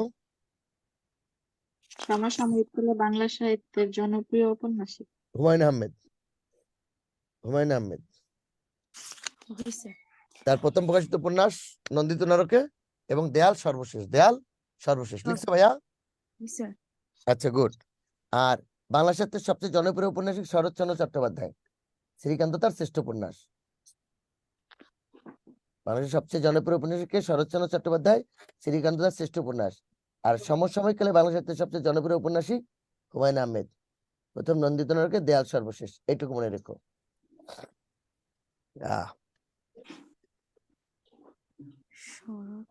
আরো 3-4টা ইনফরমেশন আছে, দিব কি? দিলে কমন জি পড়ে স্যার যাবে। অবশ্যই। দিব? জি স্যার। আচ্ছা, তাহলে লেখো। আলাদা স্টার লেখো 1795 খ্রিস্টাব্দে। আলাদা স্টার। আচ্ছা, তার আগে এটা একটু পরে করো। এটা একটু পরে করো, লেখো। বাংলা সাহিত্যের 3জন পল্লী কবি হলেন। বাংলা সাহিত্যের 3জন পল্লী কবি হলেন। বাংলা সাহিত্যের 3জন পল্লী কবি হলেন জসিমউদ্দিন, বন্দে আলী মিয়া ও কুমুদ রঞ্জন মল্লিক। জসিমউদ্দিন, বন্দে আলী মিয়া ও কুমুদ রঞ্জন মল্লিক। কুমুদ রঞ্জন মল্লিক। তথ্য একটু নিয়ে নাও ভাইয়া। আল্লাহ, পরিবেশটা ভিজে গেছে, নামাজ পড়তে হবে। স্যার জসিমউদ্দিন, তারপর বন্দে আলী মিয়া, কুমুদ রঞ্জন মল্লিক। কুমুদ রঞ্জন মল্লিক। রঞ্জন মল্লিক। জি স্যার। যে কোনো হয়েছে দিয়ে দাও, নিয়ে এসো। প্রমোদ রঞ্জন মল্লিক, মল্লিক। মল্লিক। নিয়ে এসো। Thank you. স্যার। এটা দিয়ে দাও, আমি ভিডিওটা অফ করি, ঢুকে দাও। ঠিক আছে। জসিমউদ্দিন, বন্দে আলী মিয়া, কুমুদ রঞ্জন মল্লিক। লিখছো ভাইয়া? জি স্যার। জি স্যার। এটা মনে থাকে যেন। তাহলে যারা পল্লীকে নিয়ে লিখবেন তারা পল্লী, আর যারা আচ্ছা শোনো, যারা প্রচলিত রীতিনীতি, সমাজ ব্যবস্থা, রাষ্ট্র ব্যবস্থা এদের বিরুদ্ধে বিদ্রোহ করেন, মূলত তারা বিদ্রোহী। ইসমাইল হোসেন সিরাজ ইংরেজদের বিরুদ্ধে বিদ্রোহ করেছিলেন, তার অনল প্রভাব বাদ হয়ে গেছিল, তিনি জেল খেটেছেন 1 বছর, এই জন্য তিনি প্রথম বিদ্রোহী। আর মাইকেল বিপ্লব ঘটাইছে, এই জন্য বিপ্লব। কিন্তু কোনো কারণে অনেকে আছে যে মুসলমান এবং ডানদের অবদান স্বীকার করতে চান না বলে তারা মাইকেলকে চালাইছে। মাইকেল বিপ্লব সমাজকে পরিবর্তন করেছে, প্রথম নাটক, প্রথম সার্থক, এই কারণে। আর বাংলা সাহিত্যে বিদ্রোহী কবি হিসেবে সর্বাধিক কাজী নজরুল ইসলাম। কারণ কি বলতো, তার বিদ্রোহ একেবারে এমন ভাবে তিনি বিদ্রোহ করেছিলেন, সমাজকে নাড়িয়ে দিয়েছিলেন। এবং তাকে সবচেয়ে বেশি বিদ্রোহ হলো তার বিদ্রোহী কবিতাটা, একে একে 5টা গ্রন্থ বাদ হয়েছে। 1 বছর, একবার 6 মাস, আর একবার 1 বছর, তিনি জেল কাটেছেন 1.5 বছর। এই যে বিষয়গুলোর জন্য তাকে বিদ্রোহী। ওকে, স্যার তাহলে তাহলে তুমি আমরা ইসমাইল না থাকলে মাইকেল মধুসূদন দত্ত মাস্ট ওইটা মাইকেল, দিব। হ্যাঁ হ্যাঁ, তখন মাইকেলকে দিবা, তাহলে বুঝবা যে কোনো কারণে ইসমাইল হোসেন অস্বীকার করতে চেয়েছে। জি স্যার। আচ্ছা, তাহলে আর বিপ্লব আসলে তো অবশ্যই মাইকেল, বিপ্লব আসলে প্রথম অবশ্যই মাইকেল। ওকে ভাইয়া, জি আচ্ছা স্যার। Thank you. এবার শোনো, দেখো, বাংলা সাহিত্যের স্টার, বাংলা সাহিত্যের উল্লেখযোগ্য বালক বালিকা অপু ও দুর্গা। বাংলা সাহিত্যের উল্লেখযোগ্য বালক বালিকা অপু ও দুর্গা। হাইপেন দিয়ে লিখবা পথের পাঁচালী, হাইপেন দিয়ে বিভূতিভূষণ বন্দ্যোপাধ্যায়। বাংলা সাহিত্যের উল্লেখযোগ্য বালক বালিকা অপু ও দুর্গা, পথের পাঁচালী বিভূতিভূষণ বন্দ্যোপাধ্যায়। পথের পাঁচালী বিভূতিভূষণ বন্দ্যোপাধ্যায় লিখছে ভাইয়া? জি স্যার। আচ্ছা গুড। এবার লেখো, বাংলা সাহিত্যের বাংলা সাহিত্যের দুর্দান্ত কিশোর চরিত্র ইন্দ্রনাথ। শ্রীকান্ত। ইন্দ্রনাথ, হাইপেন দিয়ে লিখবা শ্রীকান্ত, হাইপেন শরৎচন্দ্র চট্টোপাধ্যায়।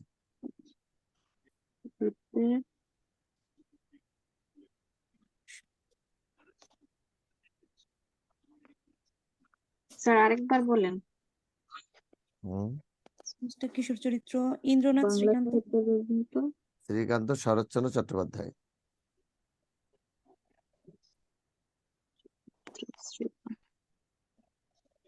শ্রীকান্ত, শরৎচন্দ্র চট্টোপাধ্যায়, জি স্যার। ঠিক আছে? স্যার ওই যে সব্যসাচী লেখকের ইয়েটা যে বলছিলাম, ওই যে এটা 4 জন বলছিলেন, একজন হচ্ছে রবীন্দ্রনাথ ঠাকুর, তারপর পরবর্তী সার্থক বুদ্ধদেব বসু, এরপরে তারপরে আব্দুল হচ্ছে মান্নান সৈয়দ এবং সৈয়দ শামসুল হককে সব্যসাচী লেখক বলা যায়।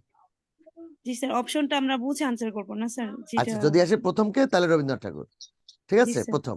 আর রবীন্দ্রনাথের পরে কাকে বলা হয়? বুদ্ধদেব বসু। আর এবার বুদ্ধদেব তো বসু। তুমি বুঝে আনসার করবো আর কি। জি স্যার। তো বেশিরভাগ সৈয়দ শামসুল হকের নামটাই বেশি আসে আর কি, জি কারণ স্যার। এবার বলো, নেক্সট বলো ভাইয়া, পরেরটা গেল। এবার বাংলাদেশের উল্লেখযোগ্য মা, জয়গুণ ও দরিয়াবি। জয়গুণ ও দরিয়াবি, বাংলাদেশের উল্লেখযোগ্য মাকে জয়গুণ ও দরিয়াবি, ঠিক আছে? জি স্যার। উল্লেখযোগ্য মাকে জয়গুণ ও দরিয়াবি। জয়গুণ হাইপেন দাও, জয়গুণ হাইপেন দিয়ে লেখো আবু ইসাক সূর্য দিগল বাড়ি। জয়গুণ আবু ইসাক সূর্য দিগল বাড়ি, জি স্যার। ঠিক আছে? জি স্যার। আবু ইসাক সূর্য দিগল বাড়ি। আর একটা দরিয়া বিবি, দরিয়া বিবি জি স্যার। শওকত ওসমান জননী। দরিয়া বিবি শওকত ওসমান জননী।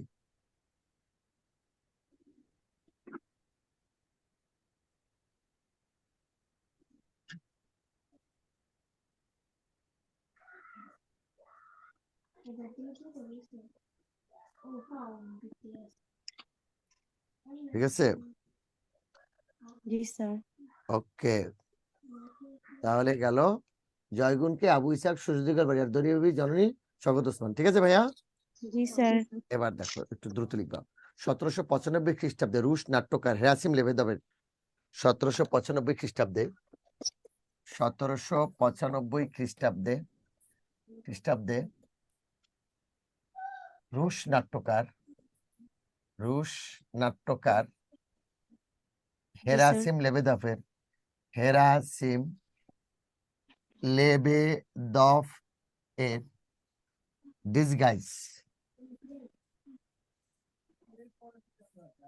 ডিসগাইজ এবং love is the best doctor, এই দুটি অনুবাদ নাটক দিয়ে বাংলা নাটক তার যাত্রা শুরু করে।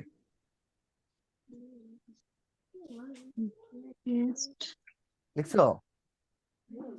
Sir love is the best, ওইটা ডক্টর 1795 খ্রিস্টাব্দে রুশ নাট্যকার হেরাসিম লেবেদেভের ডিসগাইজ এবং love is the best doctor এই দুটি অনুবাদ নাটক দিয়ে বাংলা নাটক তার যাত্রা শুরু করে। দেখছো, আমি কি ক্যামেরাটা একটু বন্ধ রাখবো 2 মিনিট লাগে ভাইয়া? স্যার রাখেন, সমস্যা নেই। 1795 খ্রিস্টাব্দে রুশ নাট্যকার হেরাসিম লেবেদেভের ডিসগাইজ এবং love is the best doctor এই দুটি অনুবাদ নাটক দিয়ে বাংলা নাটক তার যাত্রা শুরু করে। কত? 1795 খ্রিস্টাব্দে। জি স্যার।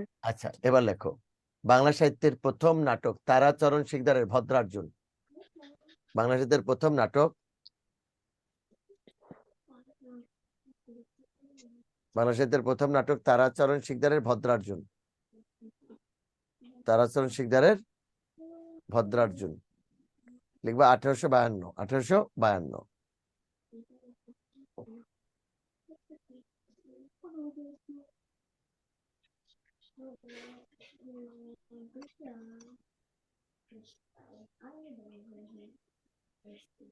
তারাচরণ শিকদারের ভদ্রার্জুন 1852।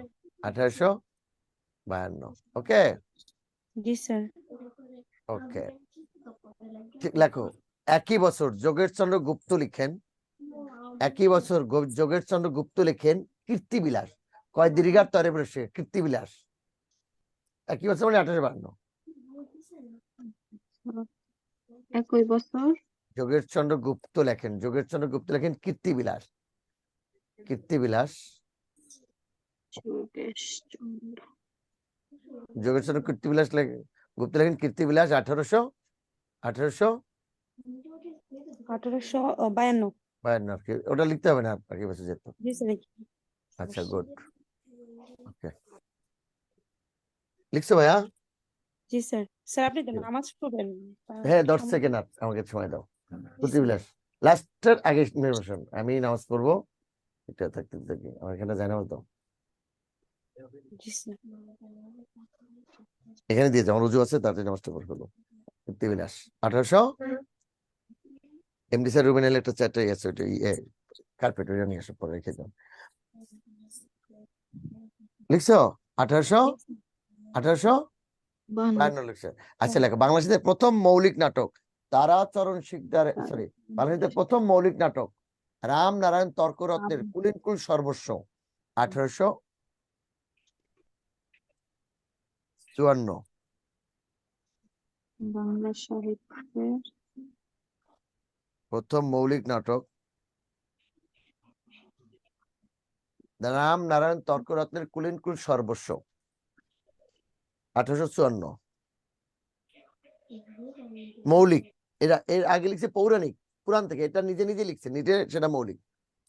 তাহলে বাংলাদেশের প্রথম মৌলিক নাটক কি বলো? বাংলাদেশের প্রথম মৌলিক নাটক কি? কুলিনকুল সর্বস্ব। কুলিনকুল সর্বস্ব 1854। Right, last information. জি স্যার। বাংলাদেশের প্রথম সার্থক নাটক মাইকেল মধুসূদন দত্তের শর্মিষ্ঠা। বাংলাদেশের প্রথম সার্থক নাটক মাইকেল মধুসূদন দত্তের শর্মিষ্ঠা 1859। 1859 লিখছো? জি স্যার। হ্যাঁ, আমি আসতেই তো বলতেছি ভাইয়া। আচ্ছা শোনো, এখন তো হয়ে গেল, রেকর্ড থাকবে। আর দেখো, শুরুতে একটু সরি, আমি যে একটু এলোমেলো হয়ে গেছিল, এখন সব ঠিক আছে। দেখো একেবারে পিপিডি সব গুরুত্বপূর্ণ লেখক কবি যারা যারা আছে একদম সব, মনির চৌধুরী একেবারে ওই যে সব শর্টকাট টেকনিক আছে ভাইয়া, হ্যাঁ এভাবে দিয়ে দেওয়া হয়েছে। হুমায়ুন আহমেদ একেবারে শর্টকাট টেকনিক আছে, তথ্যগুলোতে লিখে দিলাম।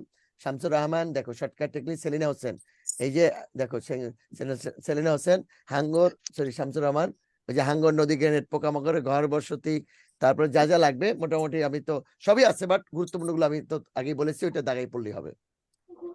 এবারে ডক্টর নীলিমা ইব্রাহিম কেয়াবন সঞ্চারী বিশ্বতে মেয়ে এক পদ দুই ছাড়তে গেল। স্বগত ওসমান উপন্যাস গল্প নাটক তিনটেই আছে, শর্টকাট টেকনিক। সেলিম আল দিন উপন্যাস নাটক, নাটকগুলোই দরকার, ওনার উপন্যাস অত গুরুত্বপূর্ণ না। ঠিক আছে ভাইয়া? কীর্তন খোলা খুবই গুরুত্বপূর্ণ নাটক। তারপরে চাকা, তোমাদেরকে বলছি ওই যে বনপাংশুল, দেখো এটা তখন লিখে দিছিলাম, একটু দেখে নি ওনার নাটক। আবার বলি সেলিম আল দিনের যে কোনো নাটক আসতে পারে। তারপরে মমতাজউদ্দিন আহমেদ স্যারের নাটকগুলো আমি বলেছি তোমাদেরকে। সৈয়দ শামসুল হক, যা যা দরকার সব এখানে আছে, তথ্য লিখে দিছি। অনন্য কবি সাহিত্যিক আব্দুল মান্নান সৈয়দ স্যারের এখানে আছে। স্যারের যদি আসে ওই যে কবিতা কোম্পানি প্রাইভেট লিমিটেড, ওনার নামটা দরকার, ছদ্মনামটা। এই রামনারায়ণ তর্করত্ন একটু আগে যার নাম বললাম, ওনার নাটকগুলো ইসে আছে, বুঝছো? উনি মূলত জি, স্যার। প্রথম সার্থক নাটকার, কুল সর্বস্ব। মাইকেল মধুসূদন একদম বীর বন্দী মহিলা কিশোরী, সুন্দর করে বলেছি কিন্তু। দীনবন্ধু মিত্র, ওনার নীল দর্পণ নাটকটা খুবই বিখ্যাত। দীনবন্ধু মিত্রের নীল দর্পণ নাটকটা বিখ্যাত। এই নাটকটাই একটা নাটকেই মনে রাখলে হবে। এরপর কে হলো? বিহারীলাল চক্রবর্তী, গীতি কবিতার ভোরের পাখি, নবীন চন্দ্র সেন আছে এখানে, ও ক্যারিয়ারে নিয়ে আসে। স্বর্ণকুমারী দেবী, কায়কোবাদ, সবাই। আচ্ছা, স্বর্ণকুমারী দেবী কিন্তু বাংলা সাহিত্যের প্রথম মহিলা কবি, জানো তো তোমরা? জি স্যার। লতিফুর রহমান সাহিত্য যে একটা উপন্যাস, এটাই বিখ্যাত, আনোয়ারা। ইসমাইল হোসেন সিরাজি, এখানে সব উপন্যাসগুলো, রানুর ফিতা, কাব্য ভ্রমণ কাহিনী এখানে আছে। রোকেয়া সাকাত হোসেন, উনি পিএসসি সিলেবাস মুক্ত 11 জনের মধ্যে। লাস্ট ক্লাসে সব সাজেশন দিয়ে দেবো না তোমাদেরকে, বুঝছো?